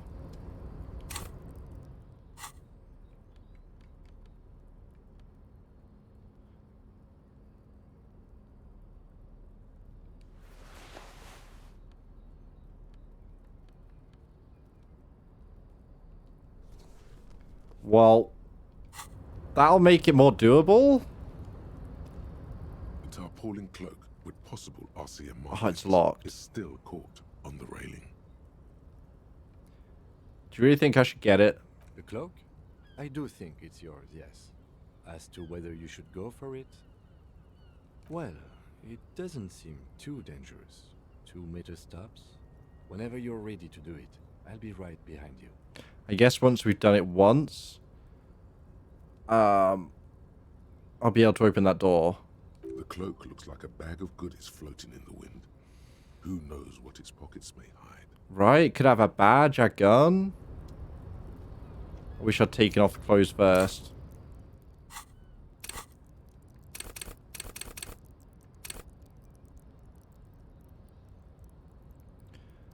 Wish I had a point or two in there right now. Never gonna have everything though.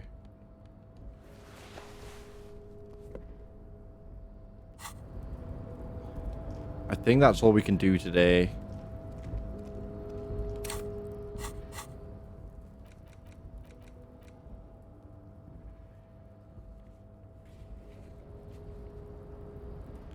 Couldn't find a way over there yet.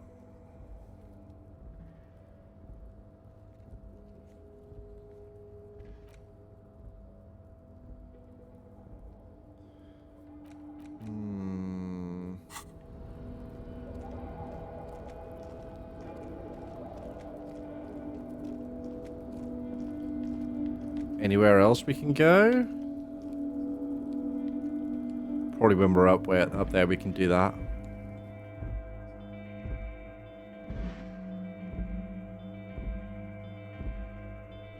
I was wondering if maybe having a drink or something would have helped. Get some of that Dutch courage on the go. I was trying to avoid feeding into his alcoholism. +1 physique.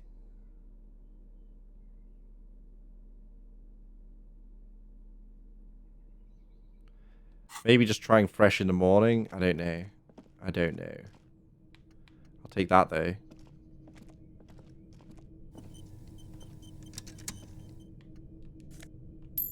Yoink. My money now. Mine.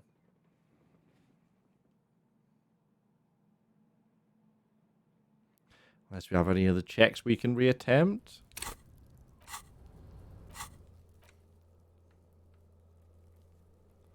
We can look in the mirror.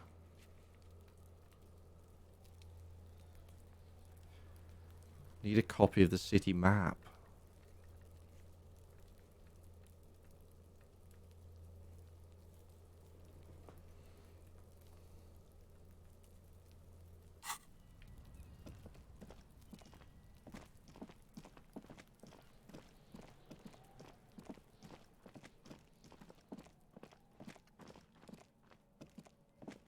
The tracks are as they have ever been. A bit more worn, perhaps. Fortunately, the street sweeper still hasn't noticed their presence. I guess I've not done this. This is the point of departure of the vehicle that crashed into the Samara and Butter sign. That's plausible. A similar reckless abandon seems to be in evidence. Should I press some of these buttons? An old call box with a matrix of push buttons lists all the companies in the East Delta Commerce Center. No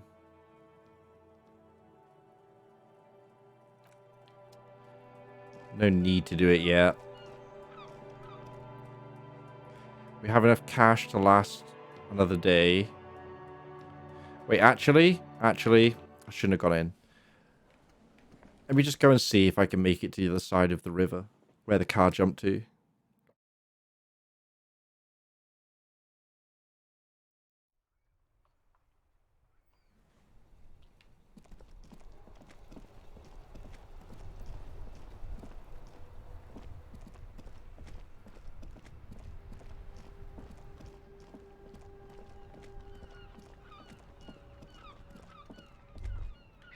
Wait, what was that?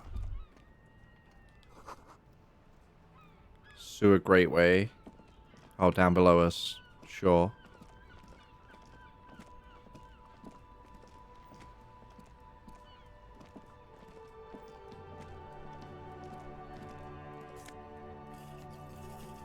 Free drugs.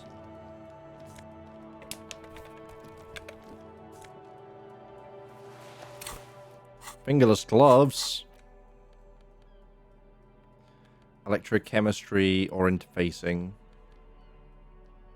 Gasoline stained fingerless gloves in navy blue. They've been worn threadbare, but being made of wool still provides some warmth and comfort.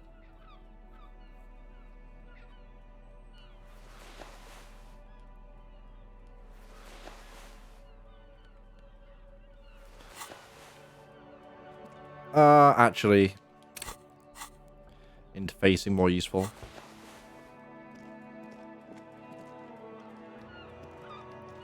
The crumpled salmon and butter billboard still soaks in the canal, marked by tire tracks. The lieutenant looks on.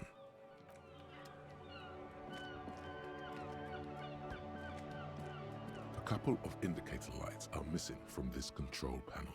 Loose wires dangle from the now vacant holes. In the middle is a lever. Beneath it, a small metal plaque. This panel usually closes the water lock, turning it into a bridge that lets you cross the canal. But there's a crashed salmon and butter sign in the way. Pulling the lever probably won't do anything. Maybe we leave that for now. Is there no way over at all?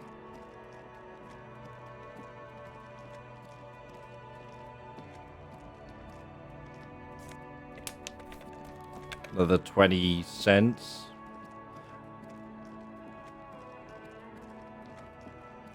How much damage could pulling the lever do, realistically?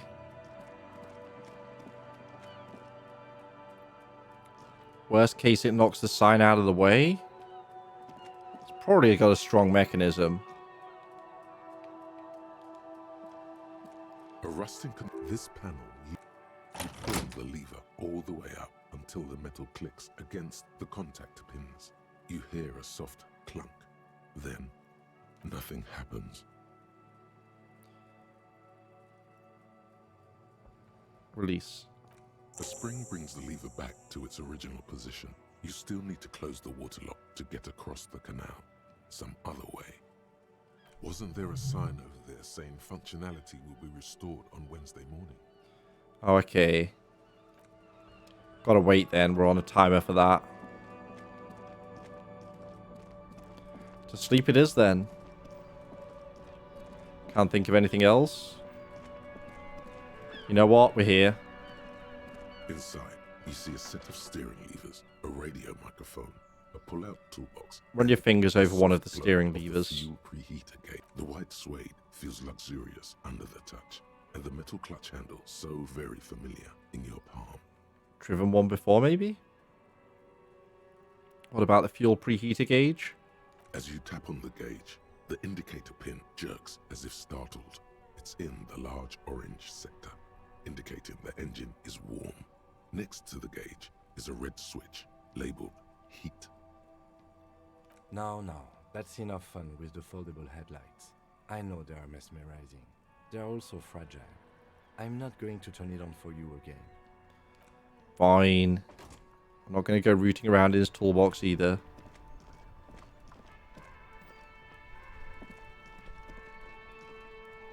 Yeah, I think that's everything we can do right now. Let's sleep on it. And then try and get back into the docks tomorrow? Or try and get in there, try and make the jump.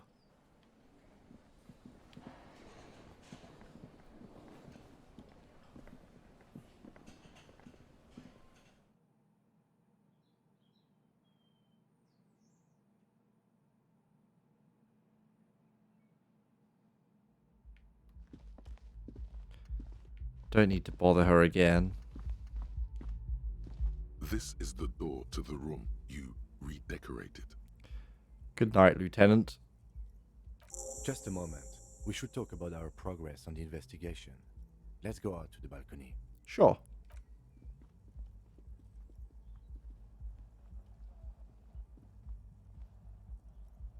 The air outside is brisk. The lieutenant is silent for a moment. He listens to the traffic hum. Then... Now then, we should talk about the investigation. But I also feel you're a bit hazy on the RCM. Our role here, our rights, our jurisdiction, basically. So what are our powers exactly, the RCM? They're quite limited, actually.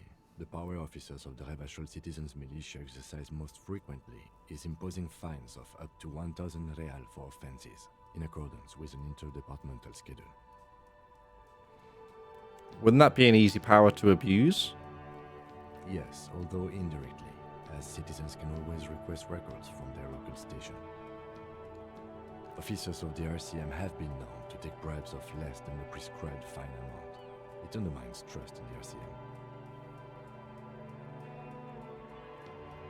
Why not more than 1,000? The RCM's primary role is to ensure safety. We are not really supposed to play any part in the economic structure of Rebachol. Okay, what else? We can arrest people, of course, but rather than bringing someone in directly, it's preferable to serve a station call slip. It prevents confusion and overcrowding. How can you be sure the arrestee will show up? You can't. Those who don't show up become fugitives, though, and have fewer legal rights when they're eventually caught. It's about power projection. Thus far, they seem to mostly show up. I see, and if someone resists?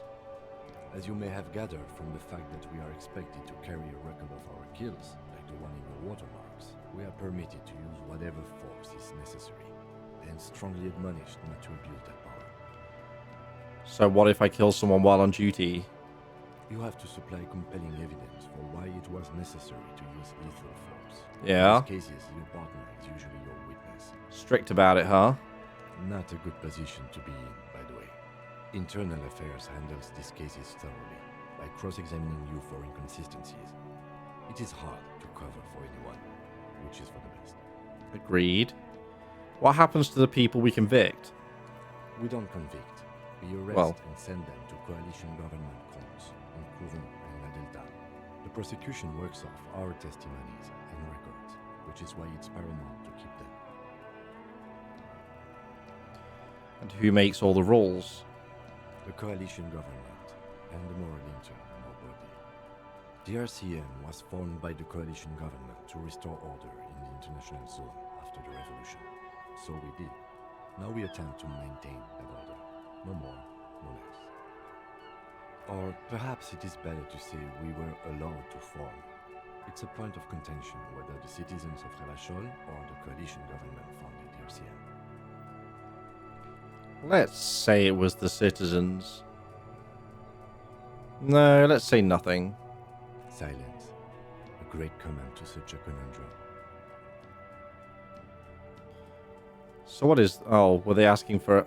Fine, let's go back in. They're quite limited, actually. The power of... We can arrest people, of course. But as you may have gathered from the fact that we are expected to carry the coalition, the RCM was... Or perhaps... Yeah, alright, there we go. Sentimental, if you like. Either way, the moral intern... Judged either way. ...to keep the peace in this city. And they will take it away if we misuse it. Alright. Or if they think you do. There we go. What's the moral intern? The Moralist International are the world's largest political organization. You know who they are. They have been running this place after the revolution failed.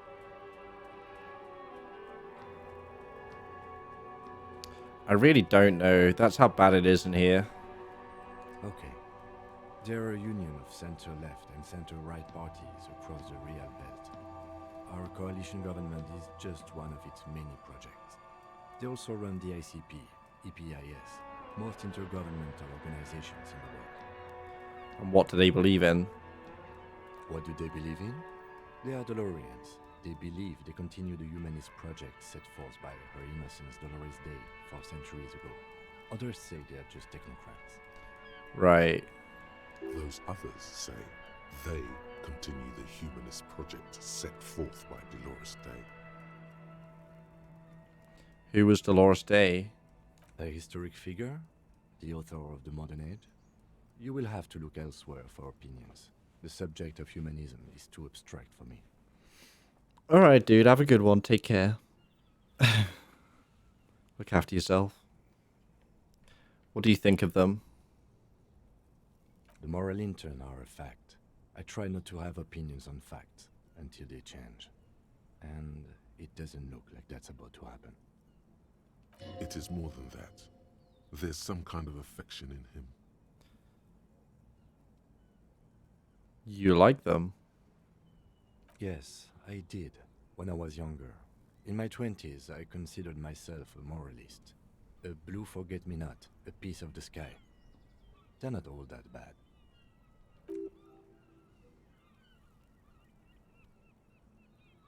No voice? Okay. But the years have changed that. I don't know what I believe in now. No, I believe in the RCM. That's enough for me. I guess I've got to give an opinion on the moral intern. Do you?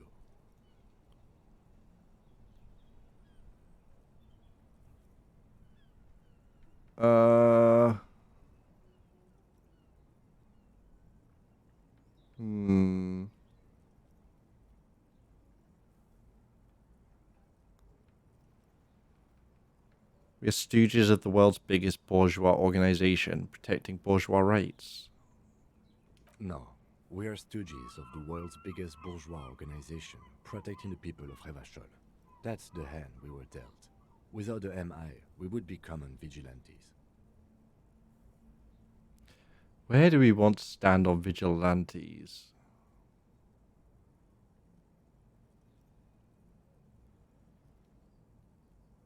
That could work. Then you will adore Martinez. For many of these people, the Union especially, vigilantes is precisely what we are. Personally, I don't enjoy it much. Say nothing. The dying lights of the city shimmer below.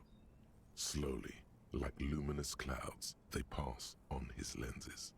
The lieutenant looks at his slim cigarette, contemplating the next drag. This soldier is the highlight of the day for me, he thinks. This little stick right here. An aerostatic passes overhead, the whiskers of its floodlights on the ground below. Kitsuraga's glasses light up as he looks to the sky. 2 glowing circles.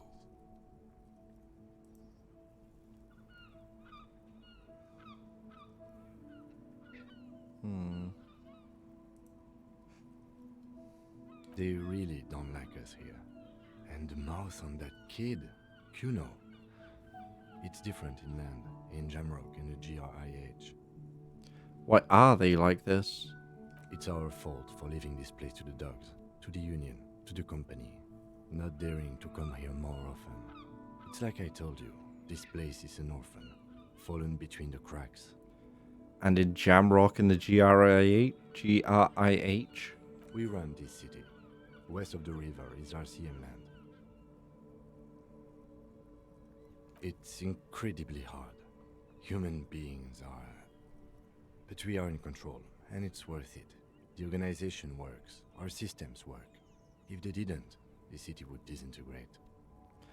I hope our investigation will help improve the situation here. At least do some good. Me too. But I wouldn't count on any drastic changes in our lifetimes. He is very tired, but the dark circles under his eyes make him look younger, not older. Thank you for this. Wait, how do you think today went?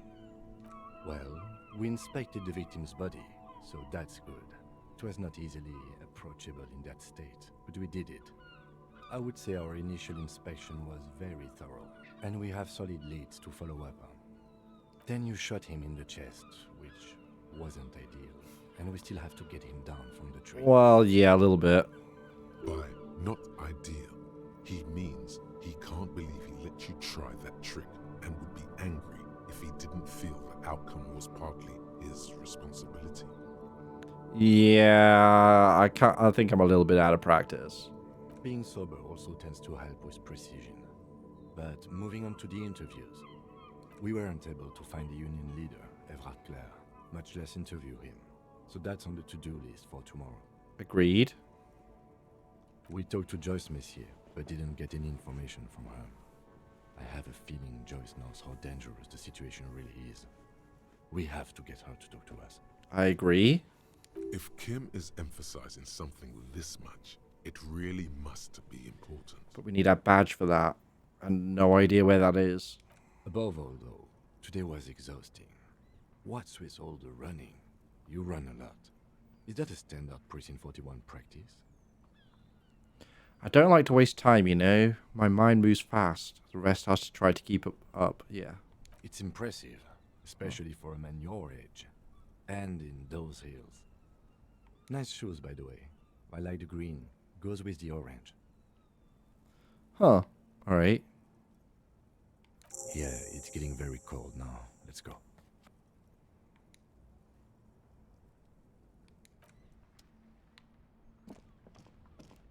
So I should run less? Wait. We should think about calling it a day, maybe. The nights are still miserably cold this time of year. Yes, my hostel room calls. We can pick up where we left off tomorrow morning.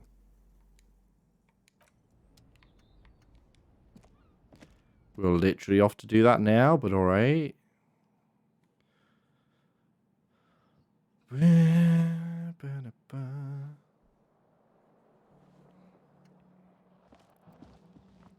We've got a lot of physical heals building up. Suppose we've also had 5 morale heals, but used to think just 2.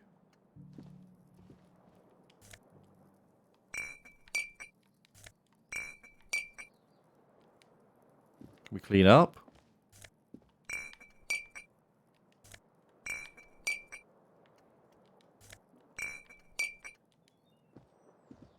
bed is cold and not particularly inviting, but it's yours. The sheets look awful. Is that even a bed? Just a sofa dismantled. Not yet. The fan is spinning.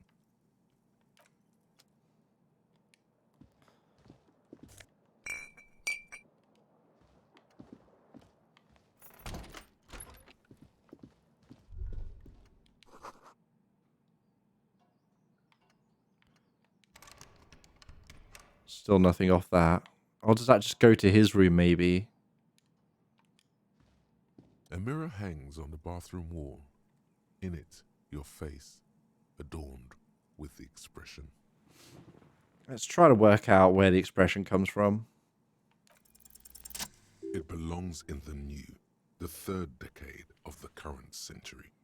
Enough time had passed from the failure of the revolution that, for a fleeting moment, free market economy seemed like the ultimate, uncontested way of life for our species. Things were good. It was smooth sailing. People made gold and champagne-tinted interiors and facades to suit the times, calling this the new style. But more importantly, disco happened. For Revachol, your city, that meant only one thing. Right, we caught this before, didn't we? Million.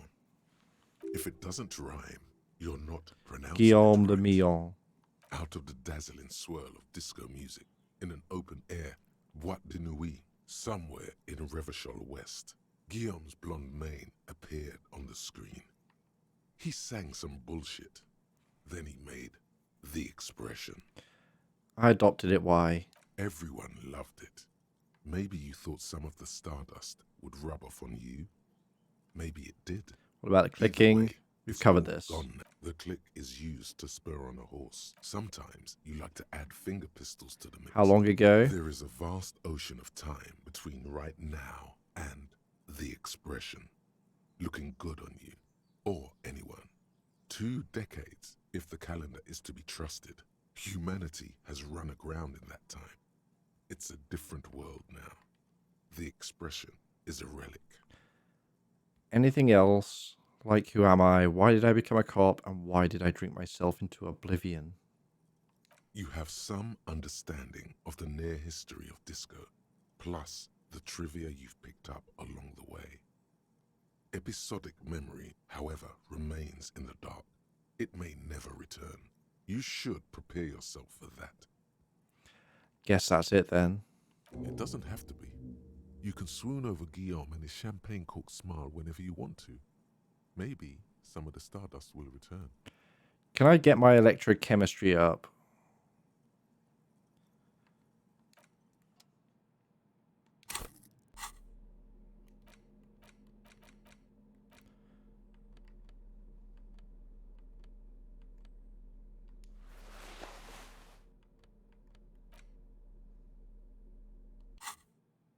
Let's try it.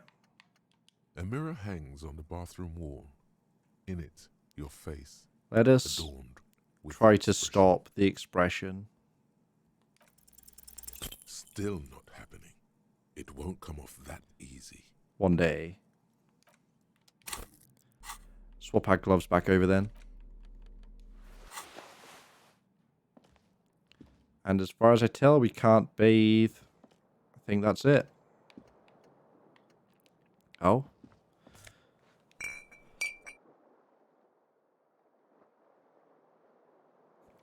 Oh dear. Can we check that again? The window stands broken in its frame. You see some lights shimmering outside, but it's difficult to make out the outlines of the buildings below. Dark phantoms with many tiny eyes, chaotically arranged and not looking at you. Maybe we can see something. Oh, there's lights going on down there. Oh, that's the disco. You see some lights shimmering outside, but it's difficult to make out the outlines of the buildings Just below. did that.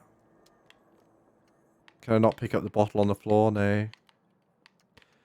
Fine, bed it is. The bed is cold and not particularly. The sheets feel at once coarse and clammy against your skin. The bed sags beneath your weight as you stretch out and finally close your eyes. And then sleep doesn't come. Mm-hmm. Oh, right, because we're sober. Withdrawal time, maybe. And then sleep doesn't come. But I want sleep. Obviously, you're in bed with your eyes closed, but it's not happening. Why? Maybe it's the bed's fault. Shake the pillow? Its synthetic filling has separated into hard lumps. The pillowcase smells oddly. Smells of alcohol and sweat and grease. How about the blanket? It barely covers your toes, stretching over your soft belly. This is your body here, intimate and warm, breathing. Under your thrumming eyelids, you see a dizzying array of colors. You won't get off this carousel quite so easily. Roll over. It's a little better. Colors, scenes, and half-formed phrases still litter your mind. Part of you is still trying to solve the case, isn't it? Who killed him? Who? Something to do with, what was it that the lieutenant said? Union? And it's gone again. Your thoughts lost between the slowing brain waves. No more thoughts. Fall asleep now. Your breathing steadies. A great silence washes over you until your eyelids twitch in your sleep and images start forming. We did it. We slept. Thought we were going to be stuck up all night.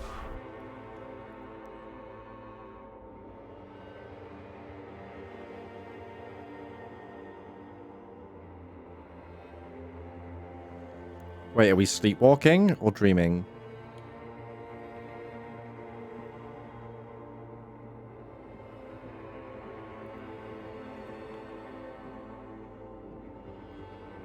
Please don't have Kuno here in Dreamworld 2.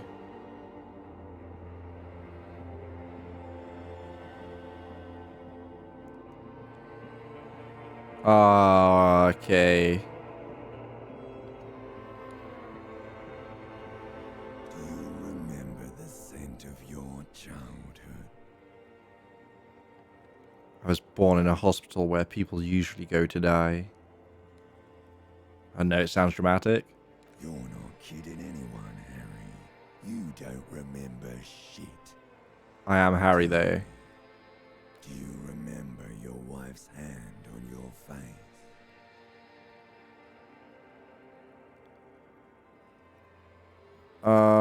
What is this? I'm not answering before you tell me who you are.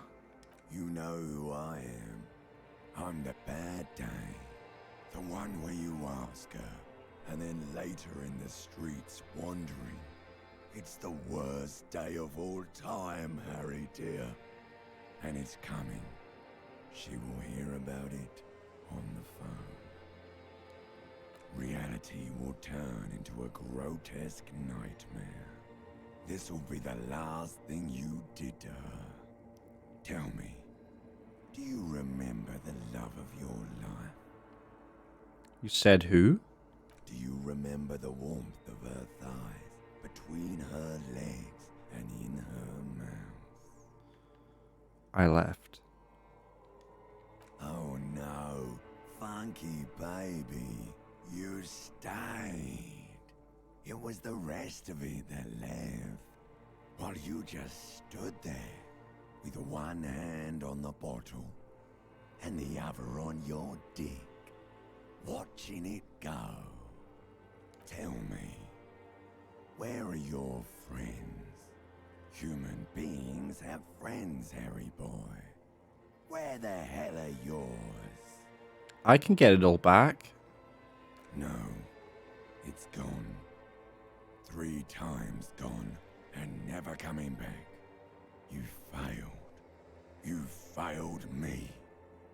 You failed Elysium. Wait, what's Elysium? Everything.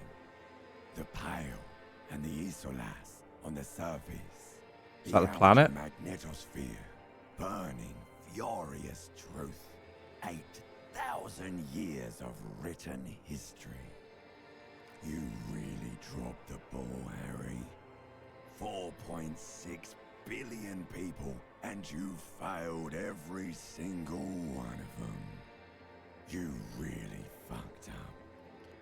Yeah, I feel like I've talked to you before. No, Harry. You were just talking to yourself. That's all you ever do, even in your dreams.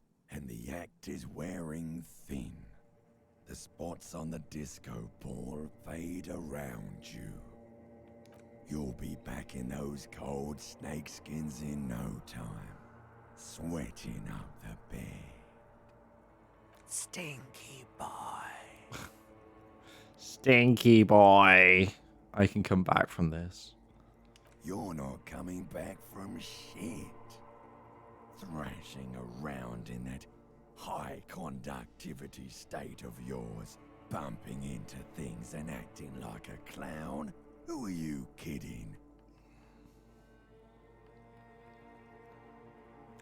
Trying to solve this case. You're trying to what? I can't hear you. This is just a word dream now. Jumbled up garbage. The pictures are gone. The bed rises to meet you. A thin, sleep-like state. More glass than velvet, grinding in your head. So something is wrong. Sleep shouldn't be this bad, this dry, this unnourishing. There's something wrong with your thoughts. Some kind of new type of hangover. God, there's another type? Oh yes, party boy. And it's worse than the one before. Just think of the shit you saw. Here it comes too. So soon already. A silent alarm goes off in your head like clockwork. Barely let you sleep at all. Time to get those clothes on, Harry. Time to go to work in the shit factory. Know that feeling.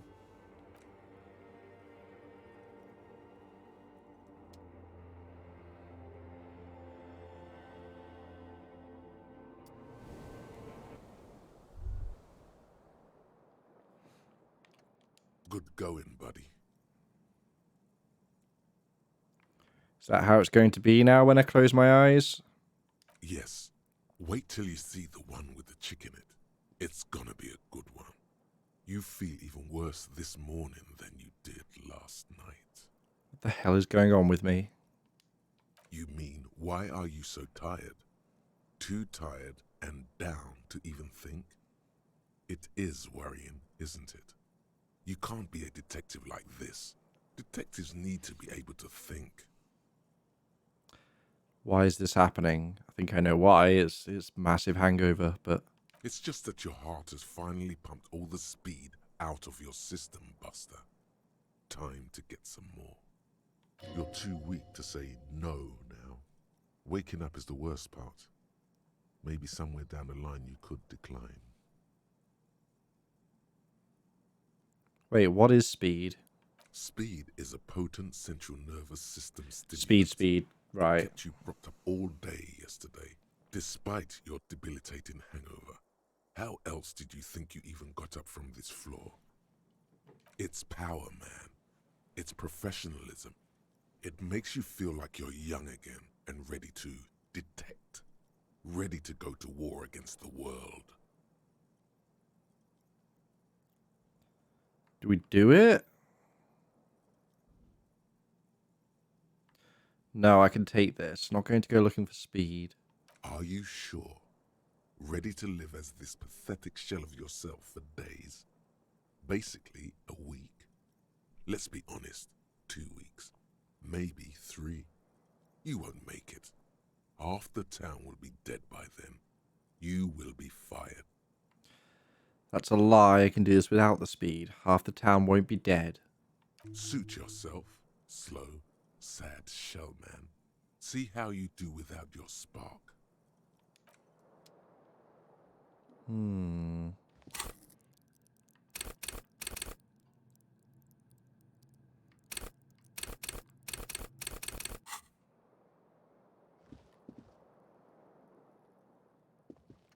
Right, let's see what today brings. Wait. Nothing.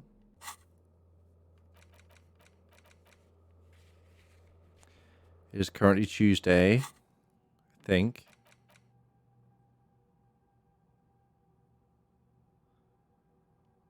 Kinda. I'm gonna need some more spaces.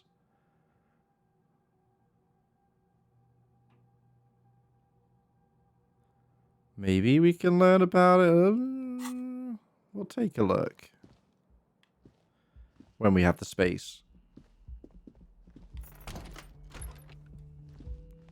Should I knock? Apparently not.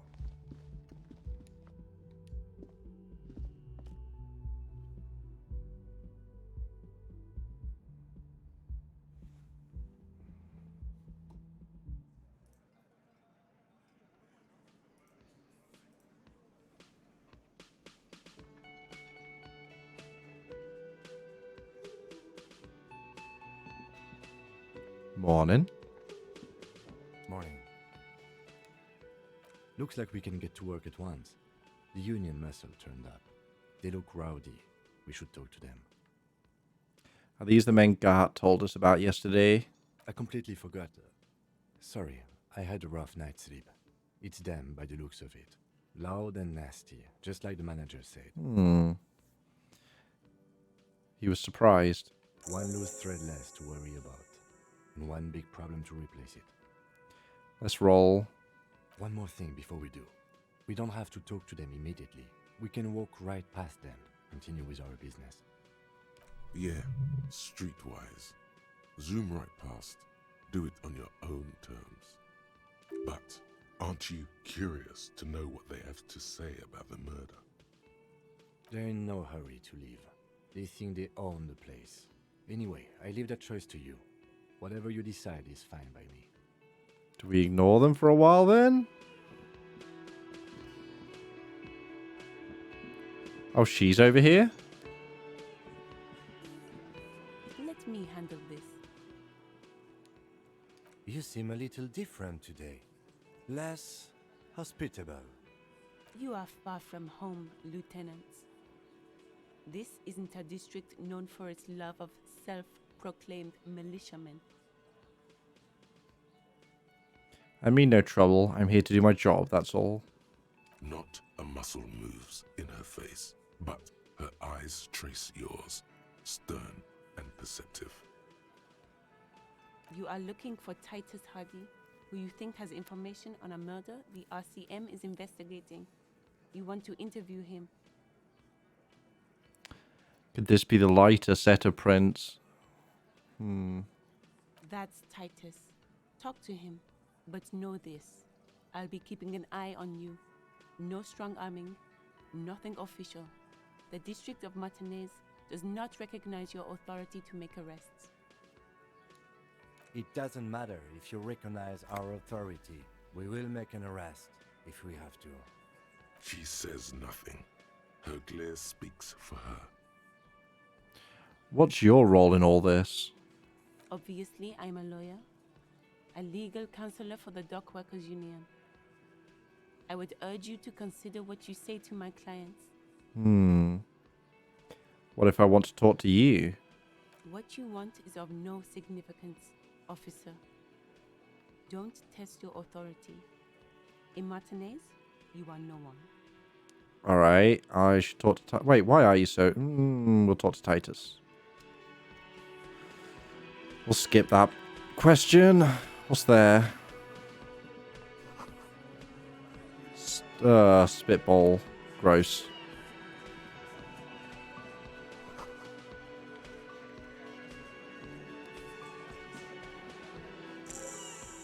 This is where you say your bit.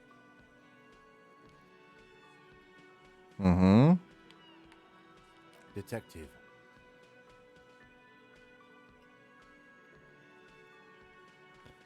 Stay quiet for a minute. Hey, dipshit. You hard of hearing or something? The boss man's talking to you. Do not let their squeals disturb your serenity. These are but simple peasants, sire. The chatter is too inane to reach your ears. Raise your chin and gaze into the distance like a prince. What, is he fucking kidding? This guy high or something? Hey, asshole, up here. We're talking to you. We're looking for Titus Hardy. We need to talk about the man hanged out back. Oh, this is about him. A real looker, that one. You're sure taking your time, waiting for him to get ripe and pretty for you, huh? Oh, he was a real pretty boy by now. Real hot stuff. Letting out that pretty boy smell. Time to go to work in the shit factory! Easy, boys. These janitors have a hell of a job cut out for them. I mean, I wouldn't go in there for $1 million. You might want to start asking your questions now. It's not going to get better than this. These guys are so macho, they're ready to confess to first-degree murder. Ask if it was them. Do a head count first. Connect these men to the tracks you saw in the yard. Yeah, I was thinking that. They're going to match. Scan the room. Starting from the right. Boot size 44. Blonde man. In his 30s. Overbearingly masculine. Sitting on his right. Standard working boots. Size 45 or 46. Eldest in the room. Probably mid-50s. Smoker. Quiet. Across, at the other table, hobnailed working boots, size 43, gang tattoos, Mesk or Sarah Mauritian, in his late 30s, early 40s. He spent his youth in Villa Labos, a housing project in the Jamrock Quarter. There were incarcerations, hard to say what else. The ink is fading. Huh, alright, interesting. And then, standard working boot, steel reinforced toes, size 46, the big dick, wide at the shoulders and lean at the hips, rugby cap, fingerless gloves, and numerous scars, a little under 40. The emblem on his vest says Rowing Club. A little patch below it reads T. Hardy, Captain. Mm-hmm. In the far corner, standard working boot, steel reinforced toes, size 44, 40-something, non-alcoholic beverage in hand. You squint. Is that a plectrum? Where?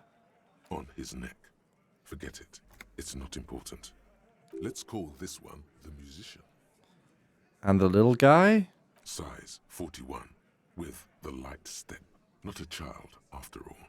An older man with a rat face, mean, watery eyes, and 2 front teeth missing. In the middle, heaving and wheezing. The big guy. Big guy. Boot size 46, deep marks. Probably carried the victim over. He alone is 130 kilos. Fat Angus. Man in armor, and you could easily exceed 220. In conclusion, these 7 are the actors on the crime scene. The footprints were theirs, but there's a discrepancy. Yeah, where's the limpy or whatever? Exactly. You've stood there for about 4 seconds, not saying anything. Hit them with questions. Where's the 8th Hardy? The fuck is with you, fella?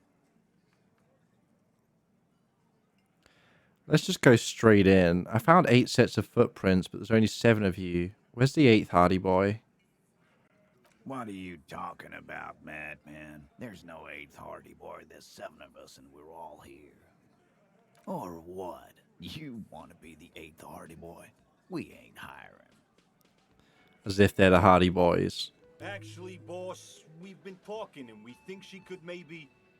This person Glenn wants to hire, he really respects her.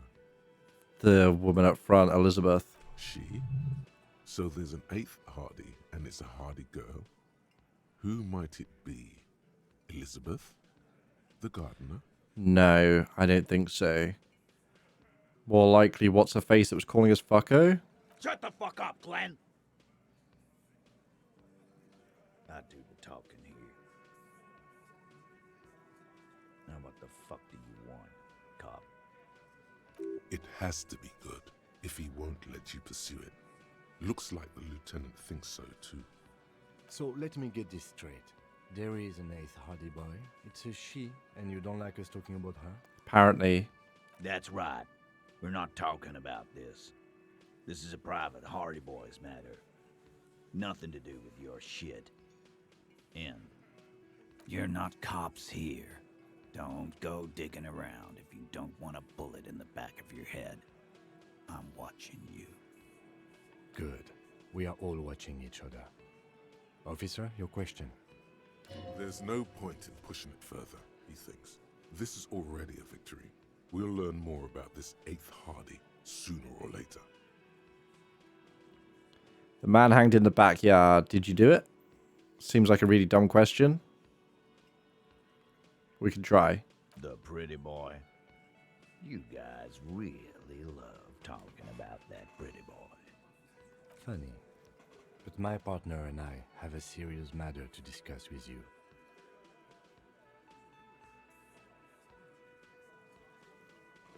Why is there a container belt around the dead man's neck is a good starting question. Container belt? Like we use in the harbor? Yeah, why? Because we took it from the harbor where we work. Then we went out back and used it to hang him. We did this together. All of us. Until he was dead. That's why there's a container belt around his neck. Aha, so you just confessed to murder? Goddamn right. No. These 7 honest men have equally come forth. They told you what happened so that you don't waste any more of your time. Have they? All 7 together. They're diluting responsibility. It's an anti-arrest tactic. Who called the shots that night? Are you deaf? There will be no singling anyone out. You can't arrest a Hardy boy without arresting all Hardy boys. Do you think you could do that? Do you think you could arrest them all? A trick question. Don't let her lead the conversation. No, but seriously, who calls the shots around here? Who do you fucking think does?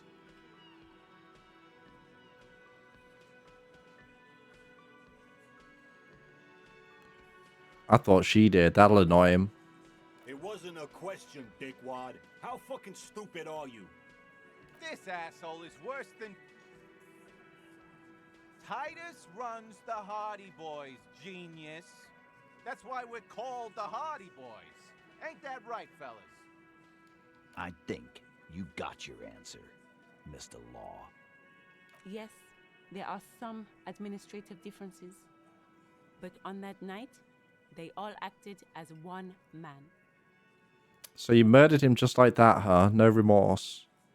How many people have you sent to the Shays? Ever felt remorse for them? Chaise électrique is the method of capital punishment in Revachol under the Coalition. During the suzerain's reign, it used to be the firing squad. Or send them to Reunion to rot. For 20 years. For life.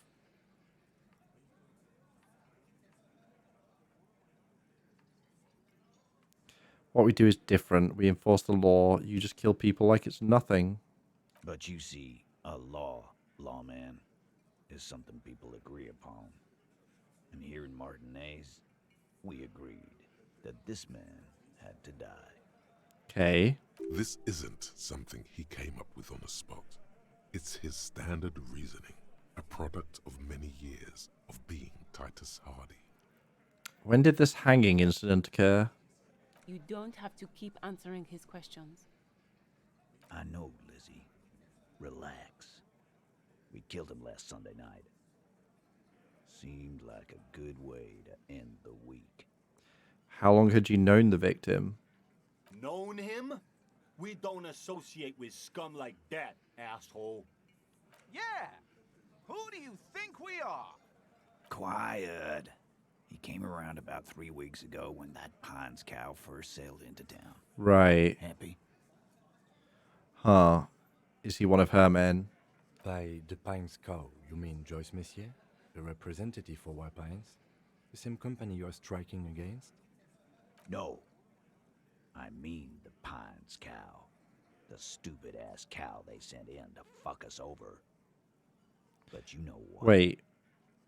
Was there an actual cow? Why don't you ask her about the pretty boy? I'm sure she has interesting things to say when you ask her hard enough. That's enough insinuation for today, Titus. Officer, your interview is drawing to an end. Don't waste your last questions. I've only got 2 left. Why did you kill him? Why? 'Cause he was worthless mercenary scum. And he stepped out of line in my town. So he was a mercenary, that's it. And he stepped out of line. What kind of mercenary? The kind that shows up when you start a strike. The experienced kind, too. Had Cohoy and Semenine written all over him. Ex-Oranese Special Forces. A live grenade. Right here in our bar. This one has a special gripe with him coming here. Eugene, eh? I can't prove it. But I know he was sent by the Wild Pines. They hire merc shit like that. Story of every strike from here to Samara. How did you even know he was in Special Forces? Cause one night he walked straight up to the mic and said, "I'm RNA's goddamn special forces, and I'm gonna fuck you all." Really? Bold statement. Yeah, really. Had a gin and tonic up there, sang some RNA's paratrooper song, and said he's gonna fuck everyone. We couldn't believe it either, but he fucking did, right there. Like some kind of animal. Sire, the tale is true. This is a serious violation of the karaoke code. Okay, besides crimes against karaoke, what did he actually do wrong? Wrong? He harassed women, raped one, harassed workers, threatened to kill some as a warning. From rape to harassment to threats of violence. Why the strange de-escalation? None of these are true. He regrets mentioning it. Hopes you didn't notice. To kill us all, if we don't open the gates, if we don't let the scabs in, if we don't bend over. That was before he started coming here. Yeah, he said it was his favorite joint now. Started coming here every night. Drinking, grabbing girls. Grabbed one of ours mid-karaoke, right there on the stage. He grabbed someone? Yeah, this girl's on the mic. A beautiful girl, young. Gets into the second verse of Lover Lake. The fucker grabs her legs, starts screaming. "Show me your cunt! Why don't you show me your cunt?" Then, he gets knocked on the head with a wine bottle. Doesn't even fall down. Oh, he's not going to like us bringing this back up. Was this the same girl who was sexually assaulted? Raped, you said? Aren't you fucking listening? My man is talking to you. He took care of it. They got the girl out before anything else could happen. So he didn't rape her. Yeah, me and Eugene got her out. Aren't you fucking listening? Definitely am. There's something odd here. Seems like they don't want to talk about that rape Titus mentioned. Why not? This is a serious allegation. Make them talk about it. Yeah, I will. Right, but who did he rape then? This is a very serious allegation. No. You're not getting the name. That's a Martinez matter. And I'm not discussing it with you clowns. There's nothing you can do for now. He's stonewalling you. How did you kill him? We his neck. Until he got real still. Wasn't that obvious, Copper? Didn't they teach you anything at the cop school, idiot? I just wanted to hear it. This is where an autopsy would come in handy. You have to work with what you know. We need more. Did you muffle him? We haven't heard any reports of screams. Titus, you don't have to clarify anything. We overpowered him. Dragged his unconscious body to the tree. Put a noose around his neck. And hanged him till he was dead and steady. Right. Then we left him for seagulls, maggots, and you fucks. Make them a bit more uncomfortable first. Then see if it all adds up.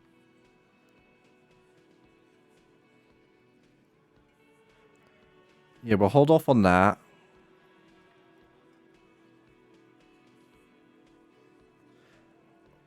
Wasn't he a trained killer from Orionese Special Forces? So how did you manage that?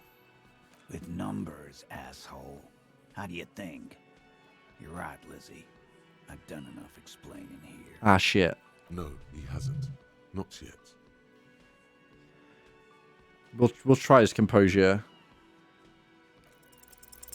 Actually, they're admirably, surprisingly composed. The entire room. Given how many questions you've lobbed their way. All of them? Maybe one of them is fidgeting or cracking. Well, this one. But he's always fidgeting, so don't get your hopes up. Where did this overpowering happen? Weren't you fucking listening? The fucker came to our bar. It happened right here. Right, okay. Like what, Copper? So what are we going to do now? Nothing. Your investigation here is done. Leave Martinez, go back to your stations where you belong. I think we're going to stick around, thanks. Some things don't add up here, Titus. I've done this job for long enough to know that people don't just confess to first-degree murder. Even if it is a group responsibility, we're going to look into this. Good luck with that. You've heard everything a rent-a-cop is gonna hear from us. Real law officials. You're lucky you didn't get a beating. Rent-a-cop? So that's what this is about. He doesn't see you as his equals. That's not gonna happen.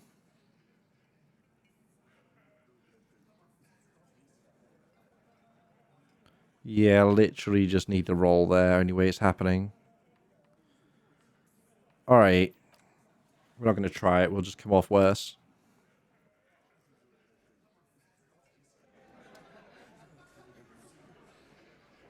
They were waiting for us, though.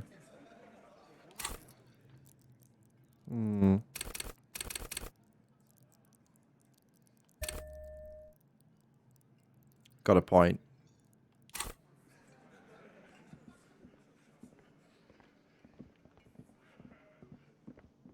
Oh, matey's gone.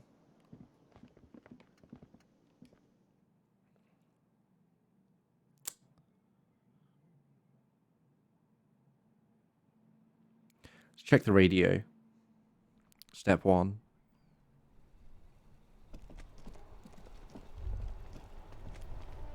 No. Yes. Have we done that one? Why did the 41st send me? You pick over what's left of your frontal cortex. Really? But no compelling explanations emerge. Snow covers the white on blue police livery of the motor carriage. The white colors nearly meld together. Why am I thinking about this? Do something important? Something murder-related? There's always something important. Doesn't mean you can't take a moment to admire this piece of machinery. This is a Caprice Canema, the Caprice Motor Corps follow-up to their highly successful workhorse, Caprice 40, and the answer to the Lum's racing breed, Ferv series. With its air-cooled, rear-mounted 12-cylinder compression ignition engine, driving the rear wheels through a 4-speed manual gearbox, The Kanema is able to reach 100 kilometers per hour in 13.5 seconds and go on to a top speed of 180 kilometers an hour. Won't it roll over? The high center of balance is offset by a large battery bank mounted at the bottom of the cabin, feeding all the auxiliary systems and making the Kanema effectively a mobile power plant. Yeah, I'm liking this tech talk. Due to a quite steep price tag, it is very unusual to see one in police livery.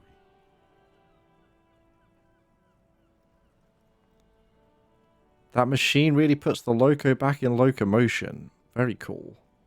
Mm-hmm. You want to take a closer look? What's it packing there? 130. I reckon that's a 7-liter V12 there. What's that?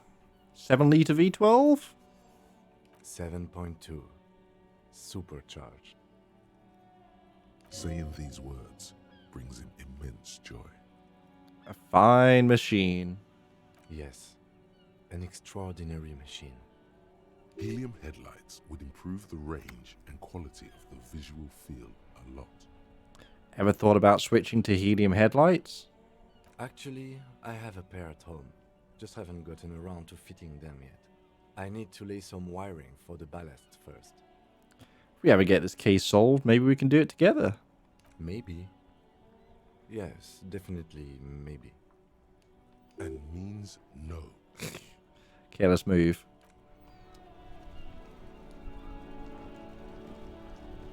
Inside, you see a set of steering levers, a radio microphone, a pull-out toolbox, and the soft glow. This is Precinct 57. How may I assist you?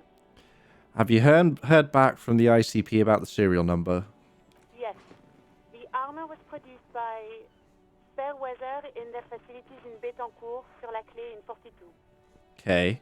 It was part of a special order for Corps de Pharmacie, a security firm contracted to protect the interests of Oranese pharmaceutical companies in the Seminine conflict. So that's where he got it. So, it seems the armor went to Seminine. That's where the paper trail ends, though. Even the firm has proven difficult to track. Corps de Pharmacie has been renamed several times over in the years since the armor was issued. Do you know what it's called now? The most recently registered firm that the ICP has been able to connect to the CDP is a military contractor called Trinel, and the one before it was Downwell. I think they might be the same contractor. A suit of armor like this would have been manufactured with a particular person's physique in mind. You should ask for whom this suit was fitted. Yeah, first, does the firm continue to work for pharmaceutical companies through all these name changes? Hard to say. Their client list is rather diverse and incomplete. The only constant seems to be that the mercenaries are always deployed in third and fourth world countries. A suit of armor like this would have been customized to fit the wearer. There must be a record of the person to whom it was issued. Yes, but the ICP tends to be reluctant to share private sector records. I could try to talk them into it, though. Please? This is a fun challenge for her, an opportunity to contribute beyond doing her job by rote. She'll gladly put in the extra effort for Team RCM. Yes, thank you, officer. I really appreciate your efforts. Glad to help. Call back tomorrow. Hopefully I'll have more for you then. Okay. 57's over and out. In the cabin, you see a set of steering levers.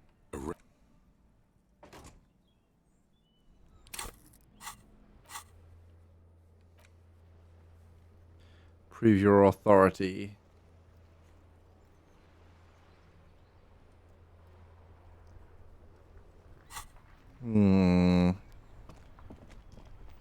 We need to find a way to press the issue with him. This Post Lavantorie mail collection box has been heavily vandalized with graffito. A closer inspection reveals 2 bullet holes in the front. A faint sticker on the side reads, RCM Emergencies Desk number 8102, with a slogan, Mankind, be vigilant. Pat the box.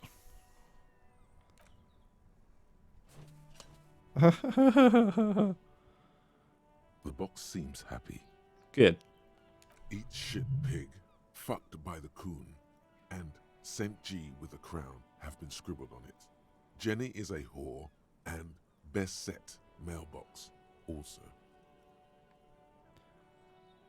I feel you, mail collection box. The mail collection box seems cathartic, thankful even. So do you. You shudder, then you swallow.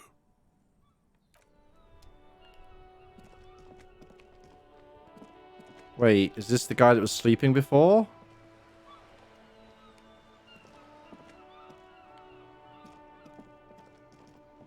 Let's try and get to the dock first. Someone up top smoking? How would I even get there? Huh. No, there was no other way up, was there?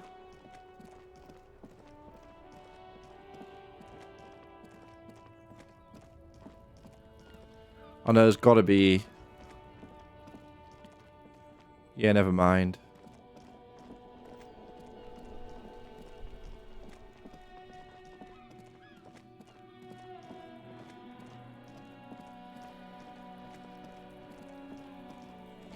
You're useless, but let's try. Fuck does Kuno care? Kuno, I found your shack. You found Kuno's secret door to Kuno's secret shack. It was closed for 5,000 years. How the fuck did you get in? I phase shifted through the roofing material. Shit. Get the fuck out of here. You can't do that. I can. He can't do that, Kuno. He's trying to fuck at you again. Pigs can't displace. Can't do that teleport shit. How did you like it in there, pig old boy? Kuno's got a lot of cool shit there, right?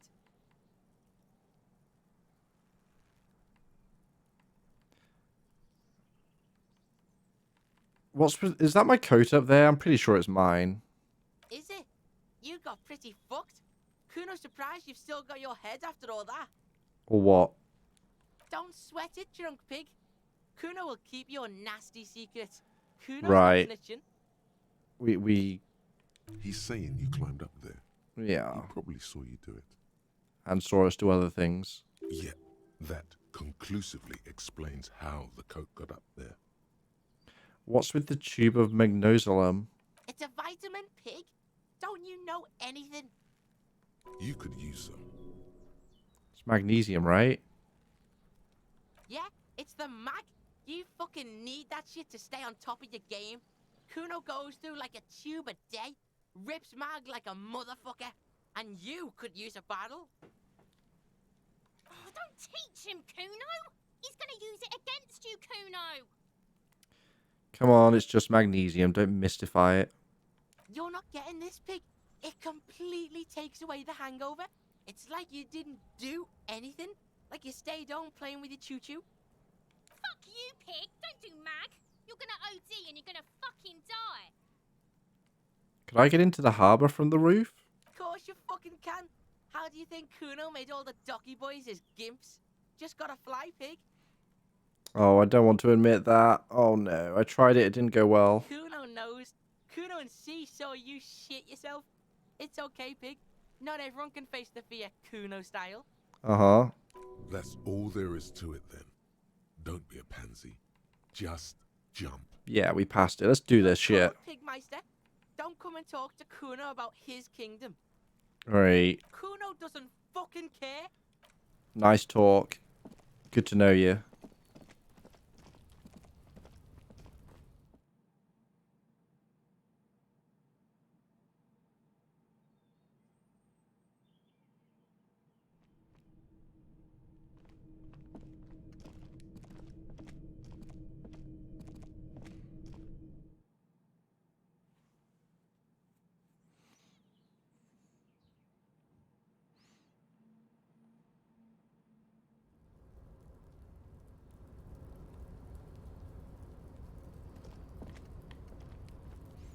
Let's go up and round again. Work it out.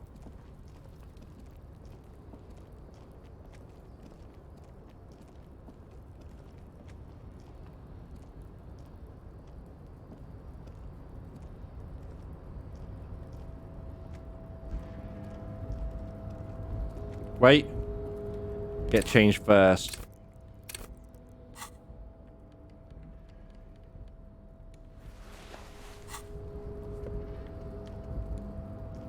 A tarpaulin cloak with possible RCM markings is still caught on the railing. Even. Let's do it. Yeah! As you leap in the air, a chilly breeze engulfs you, sharpening your senses. I'm not closing my eyes. Continue the voyage. As the concrete floor welcomes you, you realize it's been a while since you felt so alive, alert, capable. Must be the adrenaline. I knew you could do it. My climbing down might not have been as disco as your jump, but at least we can explore the harbor now. With your feet firmly planted on the concrete, the noise of the harbor rushes back in. Right, let's get dressed again for a start. Please have the badge.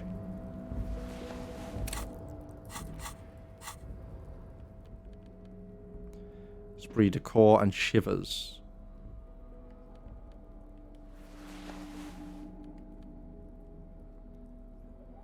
It's just better, alright. Don't half look a mess though. Is there nothing in the pockets? Guess not.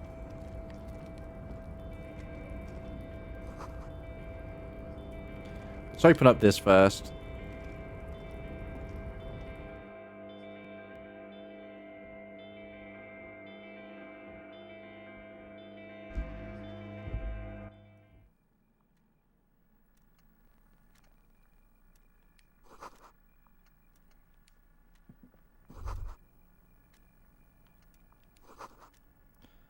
Someone sits next to the radio a lot, yeah.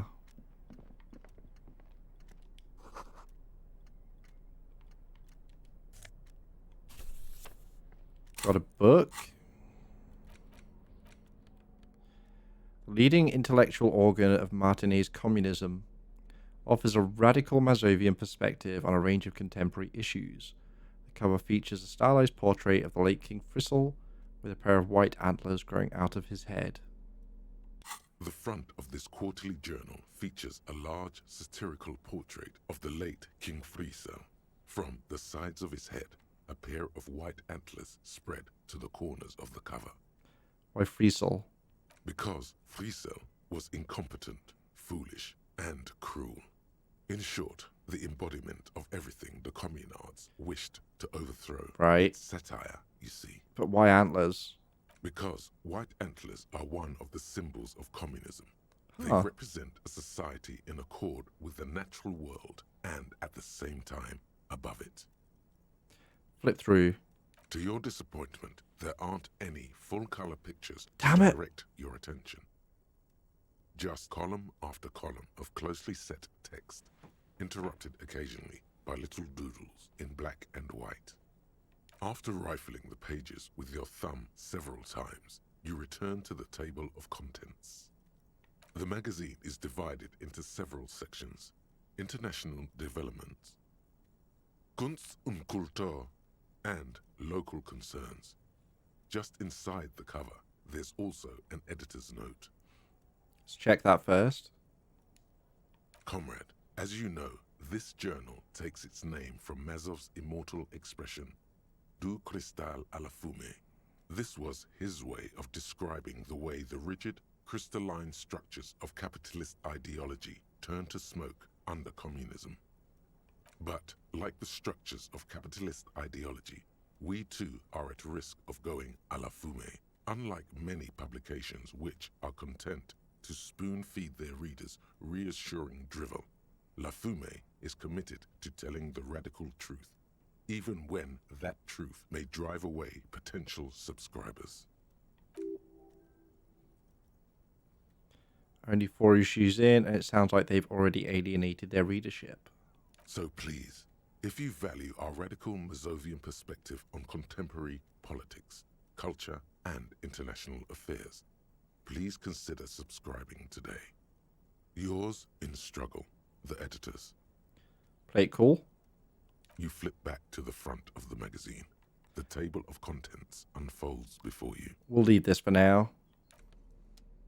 We'll read it some other time.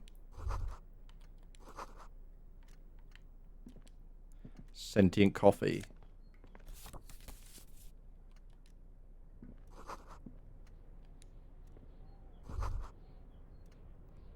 Every worker member of the board. At the bottom, the union logo and demand democracy. I'll take your drugs. Office shades.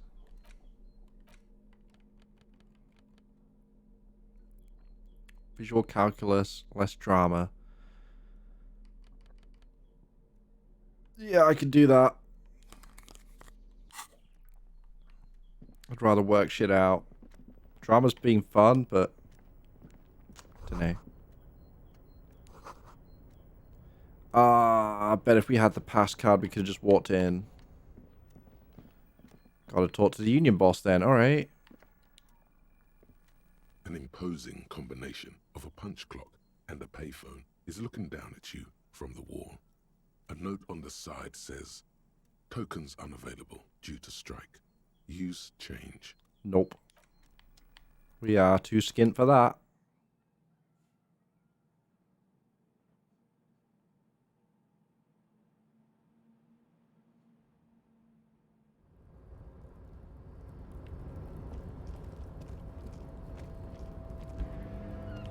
Can we go that way? No.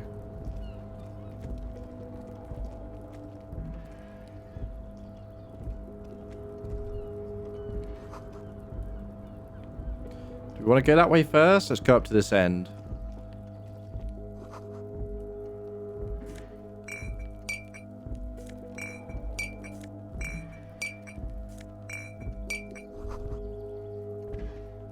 All those empty wine bottles and cigarette butts on the ground. Someone partied really, really hard here. Did I do this? Well, yes, I think we can say with relative confidence that it was you. Let's just move on.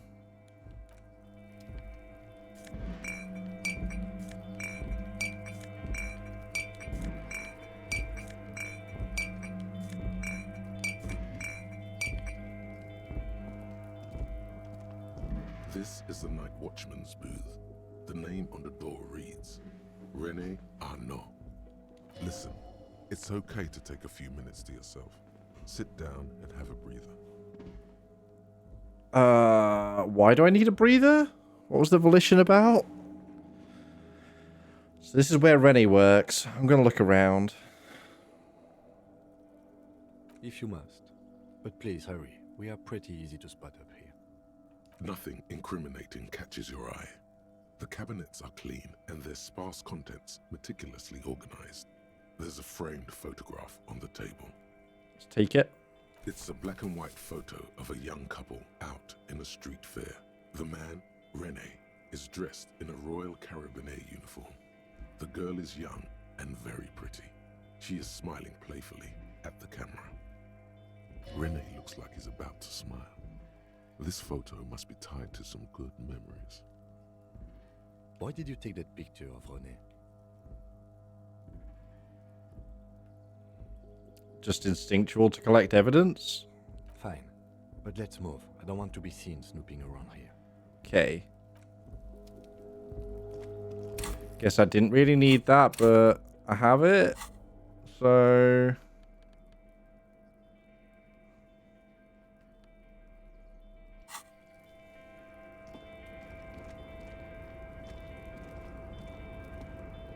what do we got?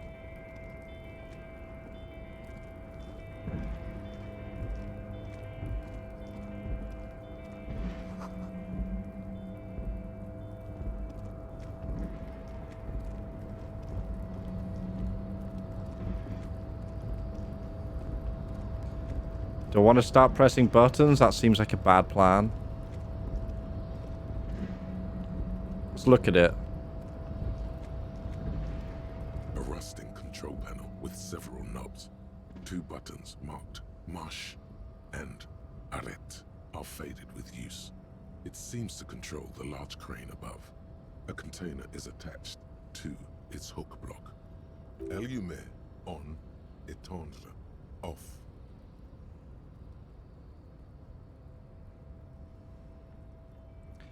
Leave.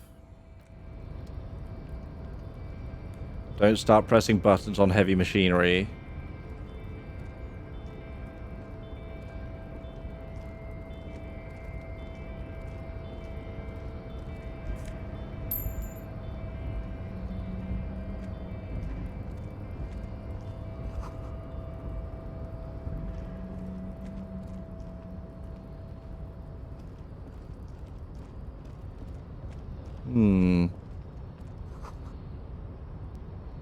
Oddly quiet.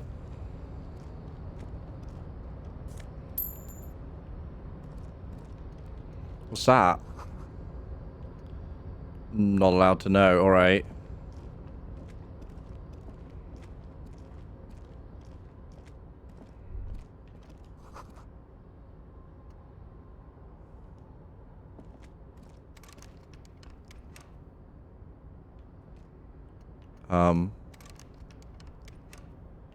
Just locked, can't get in, I guess.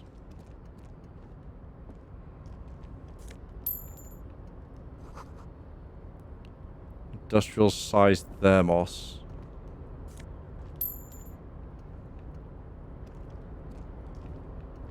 Ah, hey dude.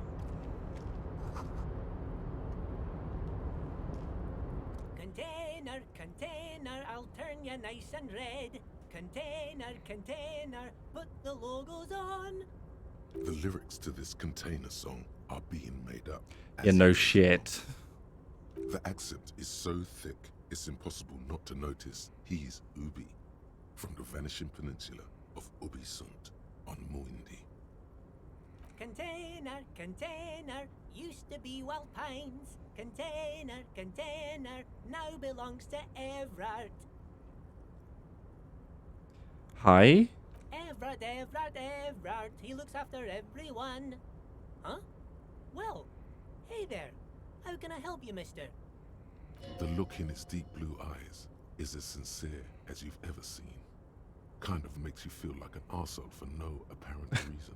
Alright. I see you are not a union man, mister. Did you get lost?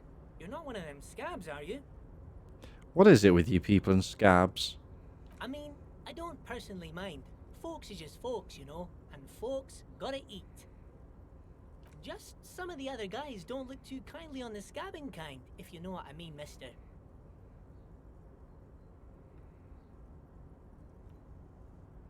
What are you doing with the containers? Oh, I'm just making some covers for them containers here. Yes, I am. Yes, I am. So it's easier for the crane operators to spot them. What's going on here? The containers in the yard are green in Wild Pines livery, and the mountains rising behind Leo is all red in Union colors. It's like some red infection was spreading outwards from the container yard's core. There appear to be cisterns underneath the Union container covers. Has anyone told you why you need to change the covers? No, not really. Mr. Everett doesn't tell me all the big things. Says I go and tell them to everyone. What's underneath them? Oh, I don't know, mister. They say it's some chemicals. Most of them have labels on them, I think. Okay, thanks, Leo. Oh, no trouble at all, mister. No trouble at all. You work here? Yes, yes. Everybody needs a job, and this is mine. I'm Leonard, by the way. Leonard Bellick. But everyone calls me Leo. I'm like Mr. Everett's right-hand man when Mr. Edgar is out of town, and Mr. Edgar's right-hand man when Mr. Everett is away. Actually, Miss Beaufort is the right-hand man, but she's a lady. Who is this, Miss Beaufort? A real pretty lady with a skin like those Douai Sucre candy bars my missus likes so much. Them are real nice to suckle on once the dinner is done and me and the missus sit down beside the radio. But I can't listen to the radio all the time. There's so much to do around here, and I'm always busy keeping things running here. Yes, I am. Yes, I am. Who?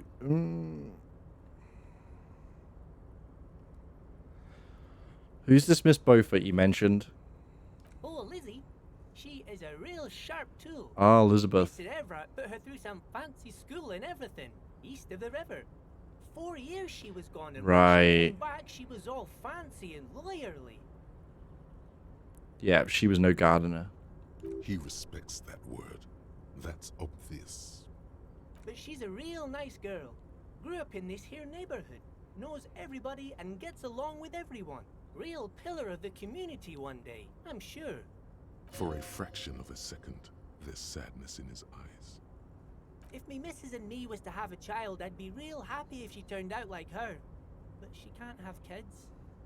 Dr. Lemaitre said so, and she knows about such things.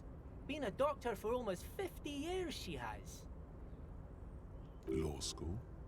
Could she be talking about the union fixer, aka the gardener? Yeah, let's confirm that. This is the union fixer, the gardener, yeah? Looks like it. I'm not sure what a fixer is, but she is a real nice girl. Smart as a whip too. Telling the gardener you know her name might throw her off. Perhaps something to consider. Yeah, we'll hold that one. What's in this container over there? Oh, where is everyone? We know, but... Oh, most of the guys are down at the gates, keeping the scabs from coming in. We're on a strike. The whole union is. You don't have to work when you're on strike. Ha! We haven't worked for 2 months now. So no one is working? Not everyone is down there, of course. Mr. Everard is in his office, where he always is. And Jean-Luc is guarding the gate. But Titus and his boys got into some drunken trouble and Everard sent them on a nice vacation. For a week or so.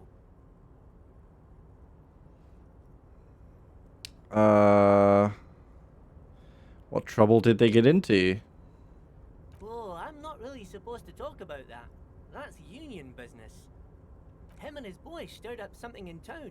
Probably drank too much and got into a fight or something. I heard Mr. Everett telling them to take some time off. They started it, maybe. Don't go all bad cop on this simple, friendly fellow. Yeah, I don't plan on. Okay. Sure, sure. How can I help you? What's in that container over there? Oh, that one. That should be empty as far as I know. Lots of containers here have nothing in them. They're just waiting to be loaded up. Alright, where's Everett? Oh, you want Mr. Everett then? He's an awfully nice fellow, he is. Him and his brother are both nice fellows. They've lived their entire lives in this here neighborhood. Guys like Mr. Everett and Mr. Edgar, his brother, are real good guys. Made Martinez what it is today. Mr. Everett and Mr. Edgar and I went to the same school we did when we were boys. Easy now, Leo. I just want to know where can I find this man. Oh, Mr. Everett is where he always is. In his office, of course. Alright. Bye-bye now.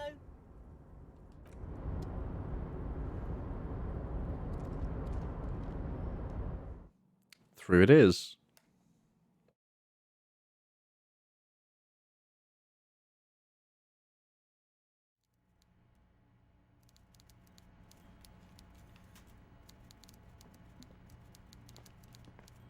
Big thermos.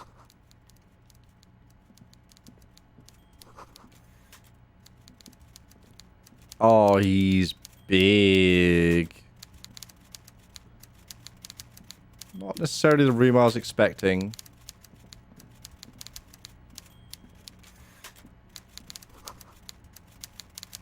Taxidermy. Yeah, fish clock. Alright. Oh god, that caricature. Before you is a walrus of a man seated behind a large desk. He looks up from his work, not the least bit surprised to see you. With great effort, he straightens himself up in his chair, yet says nothing. He simply stares at you. Are you in charge of the doc? No, he is. Let's get straight to business. There's a dead body in a tree. Welcome, Mr. Dubois, Mr. Kitsuragi. It's good of you two to stop by. Please, have a seat. Uh-huh. I'm Everard Clare, head of the Debarders Union here in Martinez. I'd offer you my hand, but unfortunately my health prevents me from getting up. You understand? He looks extremely comfortable. The tiny folding chair, on the other hand, looks like a torture device. You go ahead, detective. I'm good. Whatever he has in store for you, it can't be good, he thinks. I'll do my best. Forget about that. What's with this Dubois stuff? You're getting some seriously bad vibes from that name. Guessing that's me. I'd rather stand. Please, Mr. Dubois, let us converse in a civilized manner, as equals. Take a seat. I insist. I'm not sitting in that fucking chair. Very well, Mr. Dubois. I respect a man with strong convictions. I, too, have convictions. One of which is that I will not engage with any man who won't face me at eye level.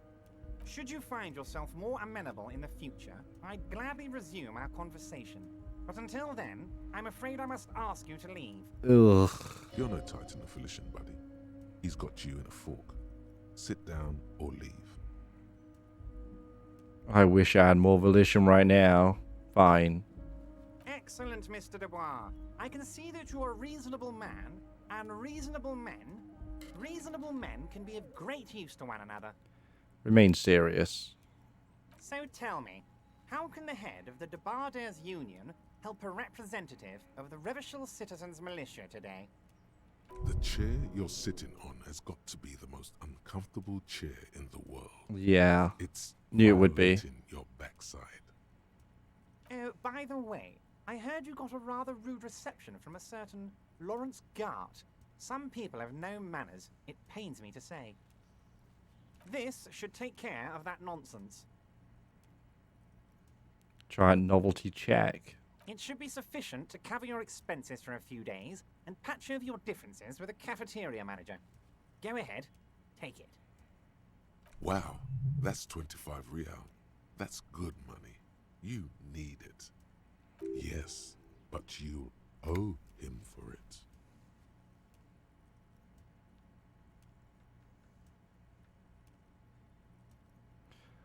I know it's probably a bad idea, but I really want to. Screw it.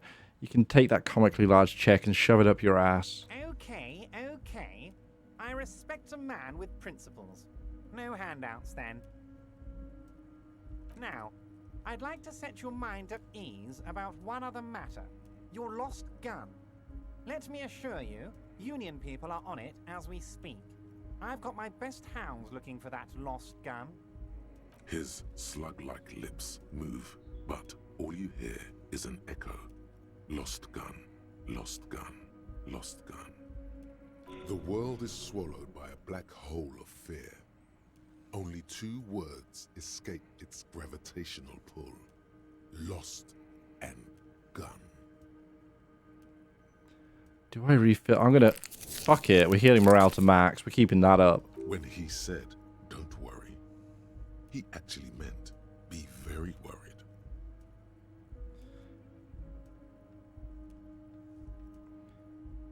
I'm not worried. I got this.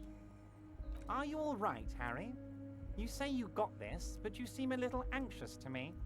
Don't be. Everything's going to be all right. It's not like you left it loaded. You didn't lose a loaded gun. Local children aren't out there playing with it right now, pointing it into their own mouths. It's in a safe place. I just know it. I have a feeling everything's going to be all right. It was loaded. There were 2 bullets in it. You always keep at least 2 barrels loaded. We'll try. Don't panic. God, you're sweating. Your knee is jerking. You're about to cry, aren't you? You're about to cry because you lost your gun and those children are gonna shoot themselves with it. No, I'm not about to cry. Mr. Dubois, you don't look so good. What is this, Mr. Dubois? He keeps repeating. What is he trying to pull here? You need to cool the fuck down. Chill. Mr. Dubois! Mr. Dubois! Harry!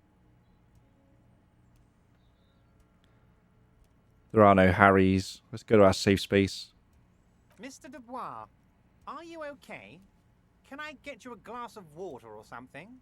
Are you having some kind of medical emergency? Maybe you could use your hands somehow, in a kind of throw-in motion, like you're throwing that Mr. Dubois act right back at him. He's Mr. Dubois. Go fetch me a glass of water. Yeah, actually, this chair is uncomfortable. I could use that glass of water. What an odd demonstration of... you got me, Harry. I don't even know what. As entertaining as it was, I'm afraid we're wasting our time. And I'm an extremely busy man, as I'm sure you are too. Okay, enough.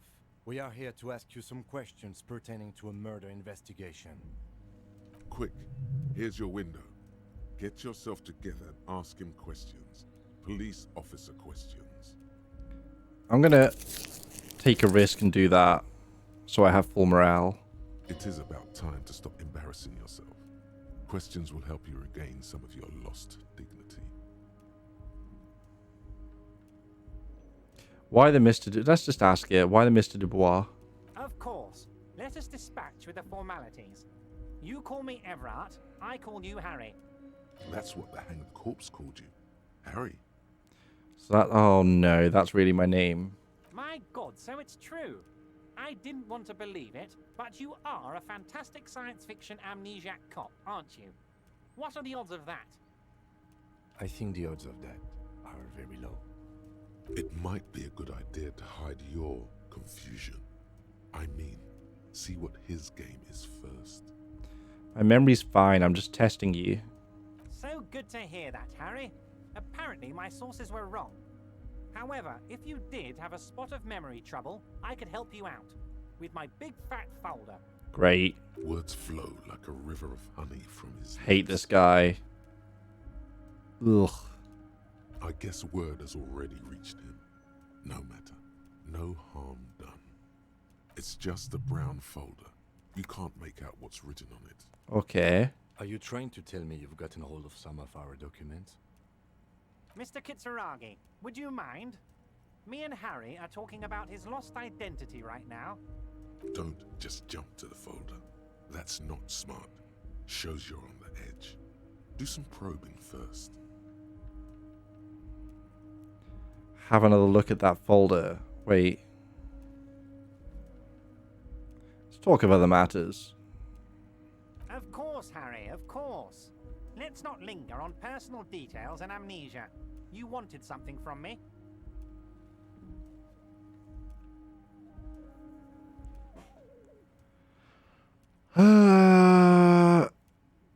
I met Joyce, the company rep.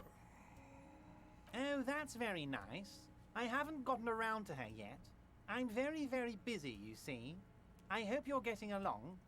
One thing I want to make very clear, Harry, is that this is not some kind of union versus corporation situation. Everyone is just pals here. Just pals? Yes, we're all trying to do what's best for Martinez. Don't feel like you shouldn't work with her just because you and I are such good friends. I'm not a jealous guy. Whoa, that's so nice of him. Suspiciously nice.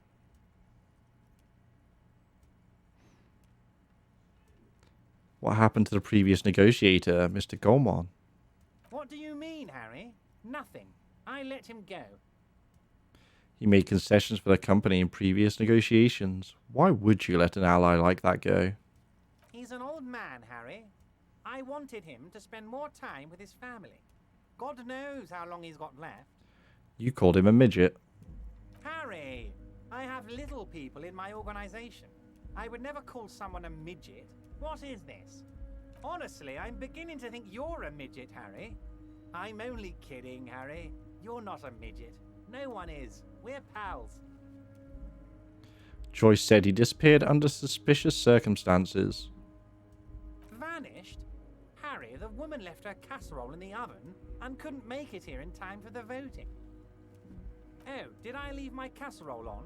Better go home and check. The election can wait. When she got back, the whole thing was over. Wait, there was no mention of a casserole from Joyce. Funny, Joyce didn't mention any casserole. Harry, Harry, Harry. Do not fixate on this little matter. Maybe it was a rabbit stew, or a hairdryer, or an iron. The point is, her heart wasn't in it. Is he just being a brain-dead misogynist? If it's spilled blood you're looking for, then there certainly isn't any in his expression or demeanor now. Are you sure? I find it a little odd. I'm just a nice guy, Harry. I wouldn't be where I am now if I wasn't nice. Politics is all about emotions, and I want you to have positive emotions when you think of me. Yeah.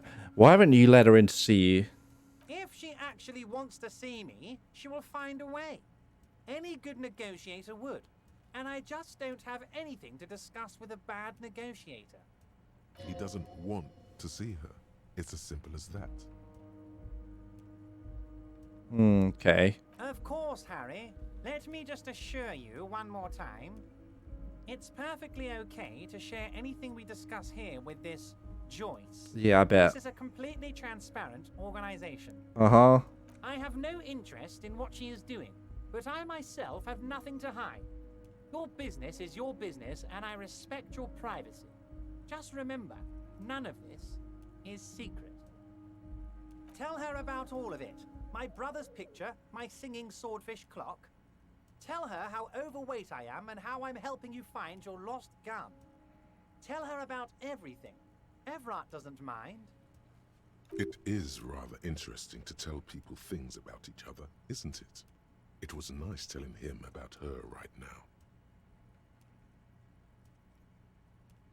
I want to talk about the hanging. Oh, of course. That's your main thing here. That's why you're in Martinez. I know everything that goes on around here, and I would love to discuss it with you. I mean, it's no secret that the lynching is connected to the strike. So much to talk about. Honestly, it's been weighing on me so heavily. I understand you need to interview me. Stay quiet. But there's a thing that's been keeping me up at night. I want to talk about the hanging. I mean, if we could just calmly talk, exchange information, we could blow this thing wide open. Yes, that sounds good. Let's do that. But I can't think straight with this thing weighing on me. You're police officers, aren't you? I have a crazy idea. You guys are basically door-opening machines. Incredibly talented at opening doors.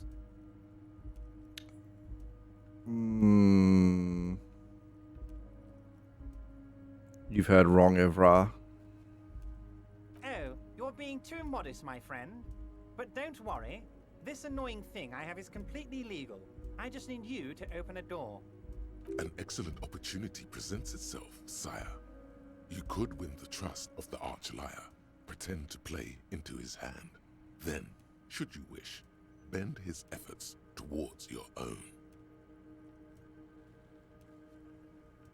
Whose door is it?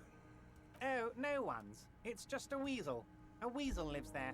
Nothing for you to worry about. A weasel, huh? A loud blabbering weasel. When weasels feel no one is watching, they start acting foolishly. Just go there, unlock the door, and leave it open. It's been such a burden on me, Harry. I just want this to be over so I can discuss business with you. Why don't you do it yourself? Harry, I'm a very busy man, and more importantly, I don't have that extraordinary physique you do. You look like you could run around all day. Do I? You want to send someone a message that the police are working for you. I repeat, I'm a very, very busy man, Mr. Kitsuragi, and therefore I must occasionally enlist outside help. So what will it be, Harry? I bet you don't even know anything about the hanging. Harry, my dear friend, I am what people call a local bigwig. I know everything that goes on in Martinez. I'm not being your henchman. Of course, Harry, I understand. But if that's the case, I don't think we'll ever find your gun. Even worse, we won't be able to speak like equals about the murder. Perhaps this was just bad timing for you. Know that you can always come back to me. I really hope you do. For your sake, my sake, and for your gun's sake. I mean, he obviously already has the gun somewhere. Yes, we both understand what you meant. This may be the only way, he thinks. I won't hold it against you. In fact, we probably should reconsider later. Could you help me get... Let's talk about my gun. Yes, your lost gun. My best men are on it. They're turning every stone, searching every playground, asking kids, grandmas... No, we already had a lead, everyone. though. And I bet it is fucko woman. Your gun will be found, Harry. Let me assure you of that. It's just a matter of time and effort. The only way to find it seems to be working with him. He might even be holding your gun hostage.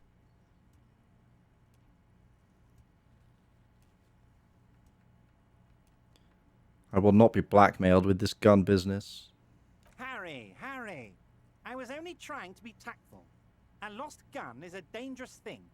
I can't have it around in my neighborhood. Kids could be playing gun roulette with it as we speak. Teenage gangs could be arming themselves. Get a hold of yourself, Harry. Task complete. I assure you, we are working on locating the missing sidearm as well. The lieutenant is concerned about the lost gun and feels that the fact you haven't prioritized looking for it is unfortunate, if inevitable, and doesn't put the RCM in a good light. Excellent, Mr. Kitsuragi. That's excellent news. Looks like we have a friendly gun-finding competition on our hands. Can you help me get a dead body down from a tree? You might have noticed there's one hanging on a tree behind the hostel cafeteria. Oh my. Don't take this question personally, but why would I get involved in this matter? Mr. Clare, the man was hanged with a cargo belt. A steel-reinforced cargo belt. It's safe to assume the Union had something to do with the murder. Besides, getting the body down would benefit all of us. It's a stain on the neighborhood. You're a community leader. Help your community out, yeah? I can certainly see how having him up there might start affecting some real estate values. But of course, all joking aside, I am going to help you. Jean-Luc, my boy, I'm sending 2 police officers down. They have a dead body in a tree problem they need help with. Namely, they need it to be taken down. And, Jean, please take it easy with the race signs. He's had enough of that. You can find Jean-Luc down at the gates, but you already knew that. Anyway, he's going to help you. Okay. Leaders. Wait. You need this to get in and out through the gate. Great. Wouldn't want to get stuck in here. Here, you're one of us now. A real red and white Union man. Take care, Harry. Am I? Am I?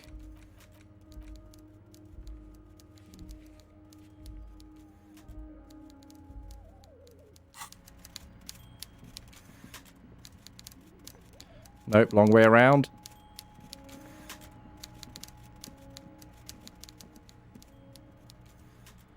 Oh, I just realized that's on the floor above. I didn't even catch on to that. Kind of hard to work it out sometimes.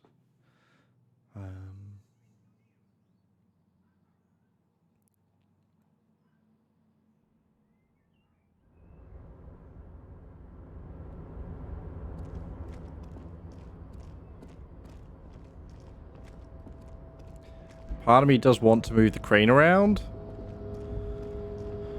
But another part of me knows that can go very badly.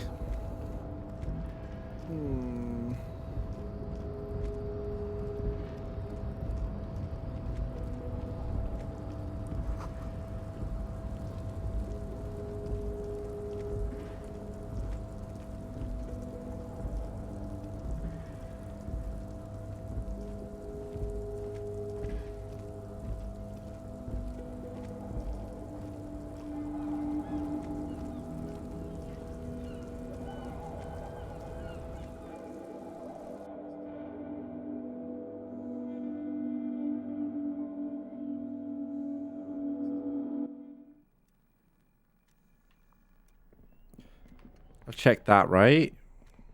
On second glance, someone has forgotten to properly close one of the drawers. It's unfortunate for the Union to just leave their paperwork lying around like this. Let's see what's inside, he thinks. Yeah, let's do it. The drawer opens smoothly.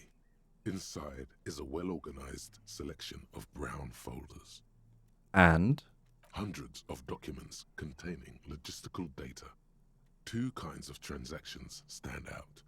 Materials coming into Revachol from the outside world, from Muindi, Grad, and even Ilmara.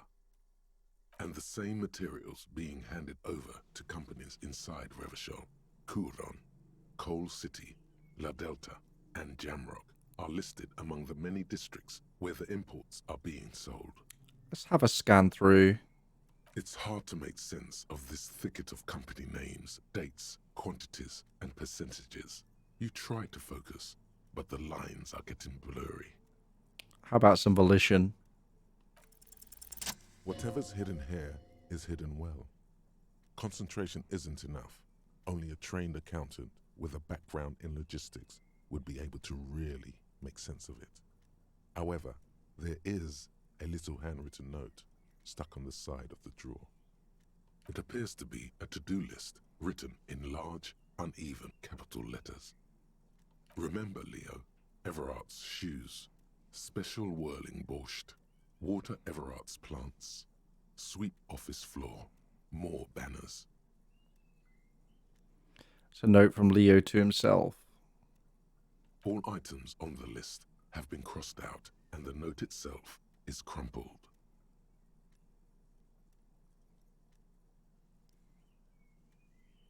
Might be useful, let's show him. One of his aides must have left it. Nothing incriminating here. The special borscht seems a bit odd in the list. Take another look. Remember, Leo, Everard, all items on the list have the drawer slides shut smoothly. We need an accountant. Well, I keep wondering if that's going to do something unexpected if I use it. Okay.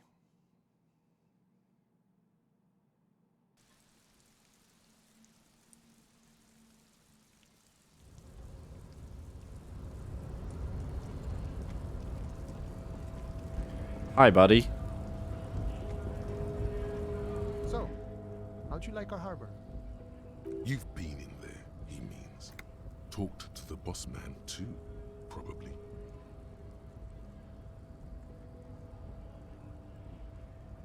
Ooh, nice enough. Let's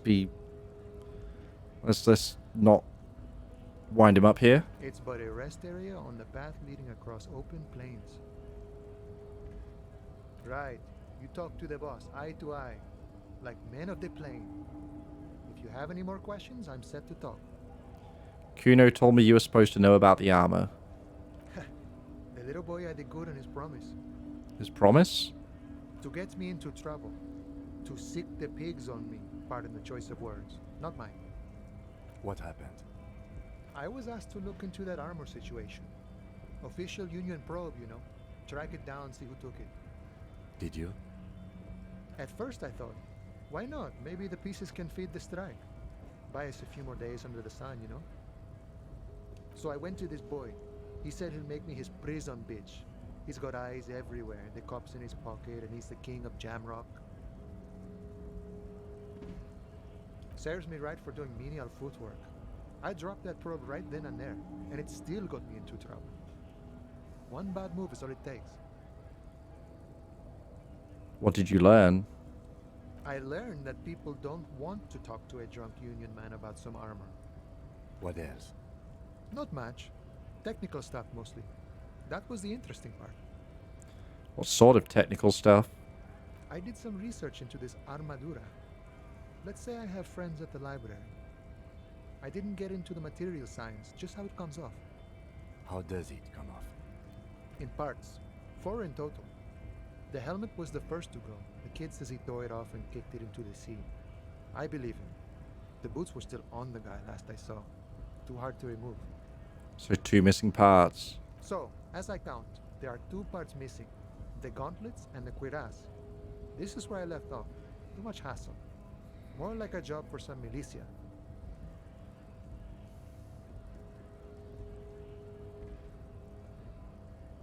I'm ambitious. I'm going to find all of it, all the pieces. All of it? There are junior officers out there eager to prove themselves. I would leave some for them, and I would leave the boots to processing, but okay. Let's find all of it. It's implied. He finds it unlikely that you will succeed in this. Obviously, I don't blame him. And Mesqui's epic then, all across Martinez. I hope it will be a real bonanza for you. Thank you for the cooperation, sir. No problem. If you see that kid, thank him from Call Me Mañana. Thank him for showing me the way. He is sincerely grateful. He is not tracking down pieces of armor right now. Any idea who killed the hanged man? The mercenary, eh? Who could have killed him? That's indeed the question. Why even do such a thing? The merc was hanged with a very specific type of cargo belt, one often used in heavy transport areas, for example, harbors. What a thought. Why would noble workers resort to such a thing? Unless they were pushed, of course. Pushed how? Your dead guy was an enemy combatant. And what does that mean? He was an agent of the opposition, attempting to undermine our honorable efforts. And did you kill him? I ain't the murdering type, but that's just me. Large organizations like our union have all sorts of men, with all sorts of skills. He's not lying about not doing it. Oh, I believed him. Understood. This has been of limited use. Still, thank you. No problem. I wish the best to you in your search. Sure, I'm glad it's not my search. Good talk.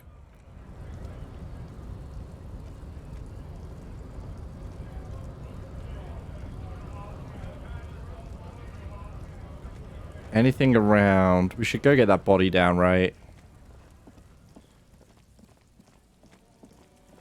Wait, who are we talking to at the gate?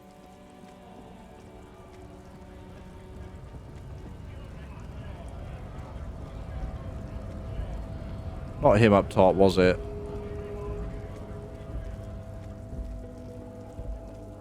Maybe they're down there already?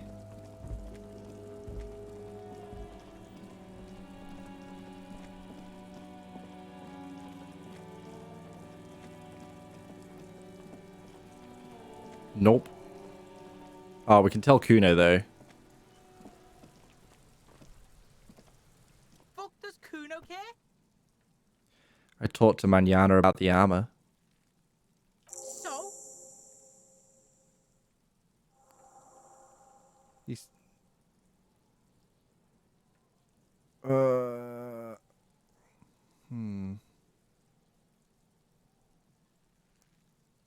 Said you're now the king of the entire Jamrock. North Jamrock? Kuno meant everything north of 881. The rooster fucked Kuno's words up. Kuno doesn't do south, doesn't fuck with the madre. Kuna appreciates you recognizing him as the sovereign of Jamrock, though North Jamrock, that is. Kuno sent your fat ass running around like jello. Look, pig, Kuno sent you to rough some people up. Kuno played you. That happened. Now you and Kuno should move on. Whatever, kid. What is this? Trying to be cool with your new asshole? Kuno was just being nice to you. You got fucked bad. Now limp the fuck out of here. After this shit, you better have something real interesting to say if you want to stay in Kuno's face. Yeah, real interesting. Nah. Kuno doesn't fucking care. Alright, where is he?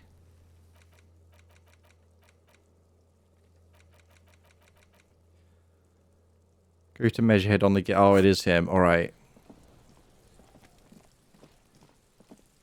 Damn, we listened through all that advanced race theory for nothing.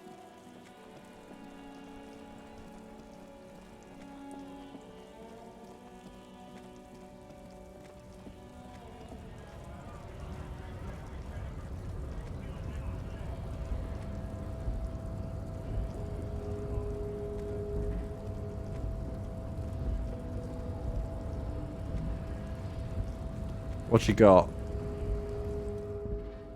The unpromising race pupil returns.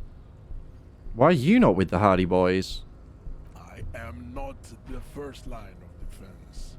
I am the last. In addition, these so-called Hardy Boys are an effeminate clique of bodybuilders. Their company is spiritually degrading. You pick up on something artificial in his tone, like he's putting on an act. This is unlike him. He is usually more himself. But you're all part of the union. The Hardy manlets are on the pay of the company. I answer to the union alone. And I do this out of race heroism. Finance is an alien concept to the Seminoles. Now leave me be. I must luxuriate in the company of my woman. There's more to it. What have you got against them? Fine. They have recently fallen under the influence of a possibly sexually perverted female vagrant. It is, it's fucko. It's shameful. She's the 8th Hardy Boy. Find out for yourself. Endomorphic blood. Interesting. Everett told you to help us get the body down from the tree. So it was. You surmounted the harbor wall in a display of athletic prowess to reach my superior. Then had him give me an order. I salute your cunning, and I will remove the body from the tree with my bare hands. You're so noble, Measurehead. There's a but.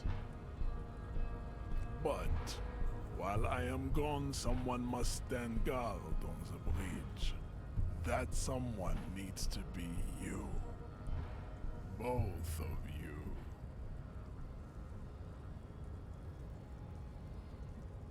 Okay then. Wait, Lieutenant, what if we don't want to do that? This is the uncomfortable result of not taking it on ourselves. I can live with a compromise. Okay. Listen to your little friend. He is wise in his childlike way. His mysterious race may yet prove fierce competition to my heroic haplogroup. Fucking haplogroups, alright. Babe, see that they stay here the whole time.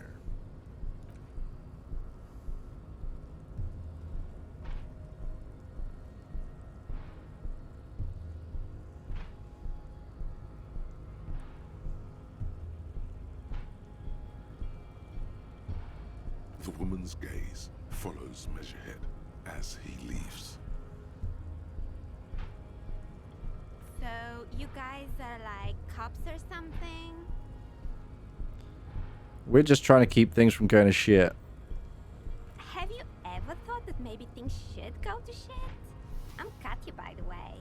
Uh-huh. You hear that? That sound. He's breaking something. The tree? Yeah, Jean-Luc must be really tearing it up over there. I wish I could see it. I don't. I've seen enough of that dead body already. Look at you! RCM rent-a-cops! Guarding that bridge like Everett's lapdogs! Is this where it's at now?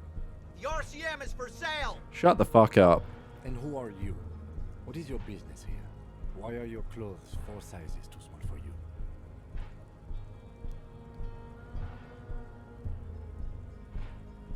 That's none of your business. A shrill laughter interrupts you, echoing across Martinez. It's Kuno.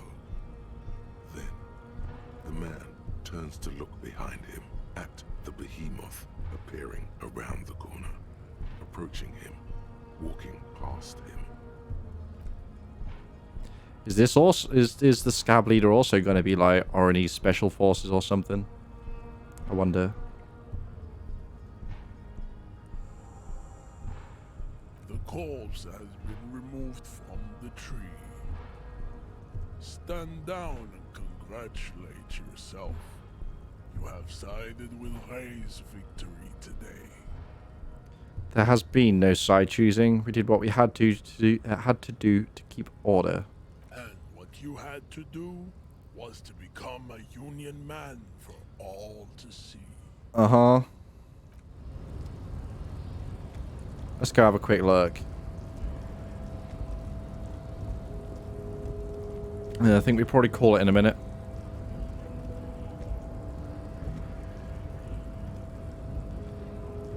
Go.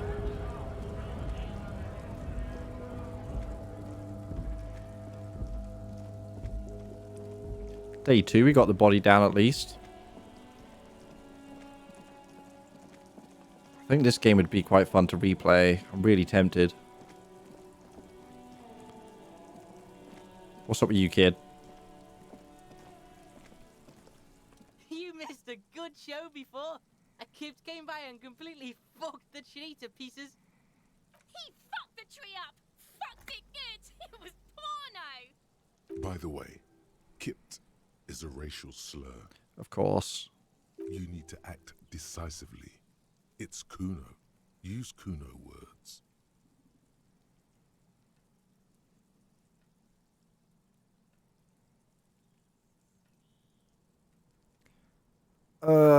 No.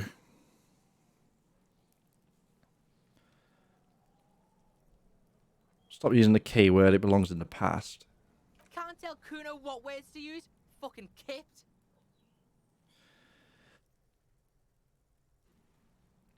What is this, a word museum? You want to belong to a museum, Kuno, with the old people? Fuck you. Kuno says kipped if he wants to. Kuno's dad says kipped all the time. Bet he does. Kipped's a cool word. Kipped, kipped, kippity, kippty, kipped. Kippity, kipped, kipped, kipped, kipped. It's like a little engine has come alive on the other side of the fence. An engine that only says kipped. Kipped. Alright. Shut it down, see. The cunt has business to do. Uh-huh. Kuno doesn't. Right. The corpse lies on the ground among the remains of an absolutely demolished pinewood branch. It's gently laid on one side. Great job, wise race mentor. Well, it's down. Mr. Measurehead has done a good job. Nothing is too broken or compromised. The victim is ready for a field autopsy. Field autopsy? Yes. 1. Investigation of the scene. 2. Initial examination of the victim. 3. Field autopsy. 4. Transportation of the body to the morgue. We are on number 3. Sure. The RCM's 4-phase murder scene processing manual. The fuck are they on about? Cop's gonna cut his shit up. Don't we have someone else for this? A doctor? No, you and I are detectives. The honorary rank of detective signifies our ability to handle the entire incident chain, from autopsy to cleanup to social work, everything. Wait, honorary rank? An honor and a burden attached to your rank once you've proven yourself able, usually after 5 to 8 years of field work. Mine is lieutenant detective. Hang on, I had a point. And I think I wanted to put it in volition.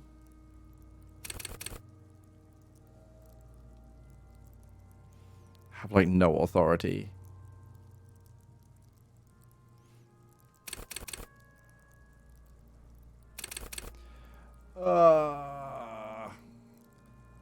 Authority or volition?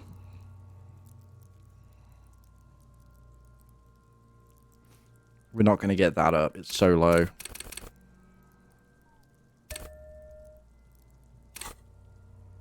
Yes, I feel like a detective. You are. Your station would not have assigned you on this case if you weren't. Now... The lieutenant adjusts his glasses and takes a deep breath. Tell me something, dead man. Shoot, loony rooney. Nope. Come back later, Coppo. Okay, let's... Amuse yourself with my frank manners and my memento mori features. If possible. Also, see me in your dreams. I'm actually going to try try and leave. Yeah, we can restart that. That's fine. We've been going on a while, so I'm actually going to save it up. And we're going to call it. Thank you for hanging out, folks. I appreciate it. Oh, dear. Oh, hope you had fun. We'll be back tomorrow afternoon with more of this, and then we'll jump on Monster Hunter on Saturday. I reckon, most likely. These are the plans. They're not steadfast, but they are the plans. So have a good one, folks. Thank you all, and I'll see you later. Have a good one. Until next time. Love this game.